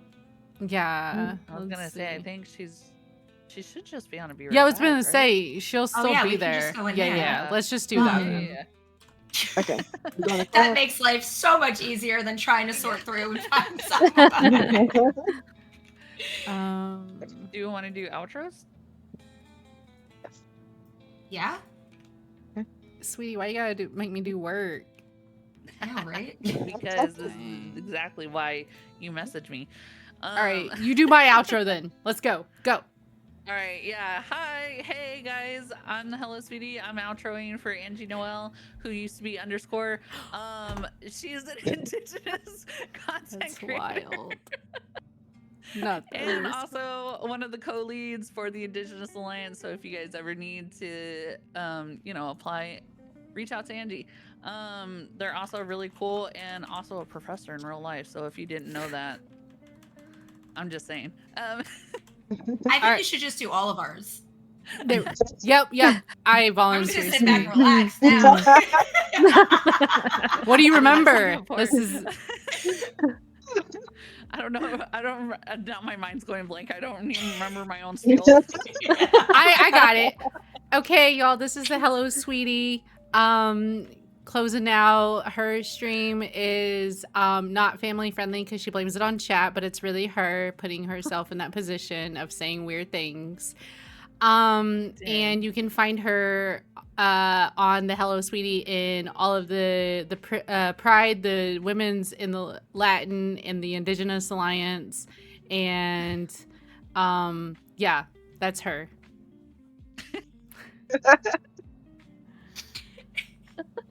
That's all I got. I'm sorry. I'm so glad I got to meet you all, though. I felt like It's literally amazing. The fact that y'all kept up with me and Angie's shenanigans is awesome. That mom's superpower. So do we I popcorn to Hey Sam Jen to do your outro. Where can people find you? Okay. I'm Hey Sam Jen everywhere. You could probably find me mostly on TikTok, Instagram. I'm on YouTube. I don't post likes, for real, but I'm on there too. I stream. I should have a stream tomorrow. It's Sam Day Fun Day. Ooh. We shall see if that still happens. I'm not sure because I streamed today. Otherwise, it's Tuesday, Friday, and Sundays. Yeah, I'm so excited to have talks with y'all. I thought it was going to be a long 3 hours, and it was not. I said, "Oh, this is Sorry. Thank y'all for letting me be a part. This has been amazing." You got popcorn to someone. Oh, popcorn. Oh, it's Starshie. I have a popcorn in minutes. Excellent. I'm Starshie. You can find me the same, just anywhere. It's _Starshie. I am pretty active on like TikTok, Twitch, obviously, and Instagram. And I typically stream Sundays and Mondays nights, and then Wednesday, Thursday days. I have a little bit of a mix of both. Play spooky games. So if you are wanting to get cozy and also scared at the same time. And I am actually streaming the mental health panel as well in about an hour. So yay! Tune in for that. Thanks. And our fabulous moderator, Melanie, Yeah, that threw Melanie. this together. Thank you for organizing. No, of course. Thank you guys so much for joining. I really, Yes. really appreciate it. I'm really only on Twitch. I hate editing videos, so I don't post on TikTok, and that's the real life of it. Feel that. I typically, if I stream weekdays, it is at 8 p.m. Eastern. If I stream weekends, it is typically 10 or 11 a.m. Eastern. It's a combination of cozy, chaotic. I like cozy games, I like Fortnite, and I like co-working. Sundays, if I do stream, we do Sunday resets, which is probably one of my favorite streams. We put on some fun music, we get our houses clean, do whatever we have to do to feel good for the week ahead. So yeah, that's me. We'll have You to guys plan ready a to hit the mom's raid button? We'll have to plan a mom's game night sometime. Yes. Ooh, Yes. yeah. Absolutely. All right, I got the We'll do that raid. in the streamer parents thread. Yeah. I got the Yeah. raid going for my part, so. All right, I've started Okay. it on my end. Let me unpin that. And then this. We got the message is again? What we Yeah. got for the message. Yeah. Oh, you kept in go. You added a couple Heck more. yeah. Okay. There we go. I'm gonna pin that on my end so that Excellent. Oh yeah. it's easier to copy.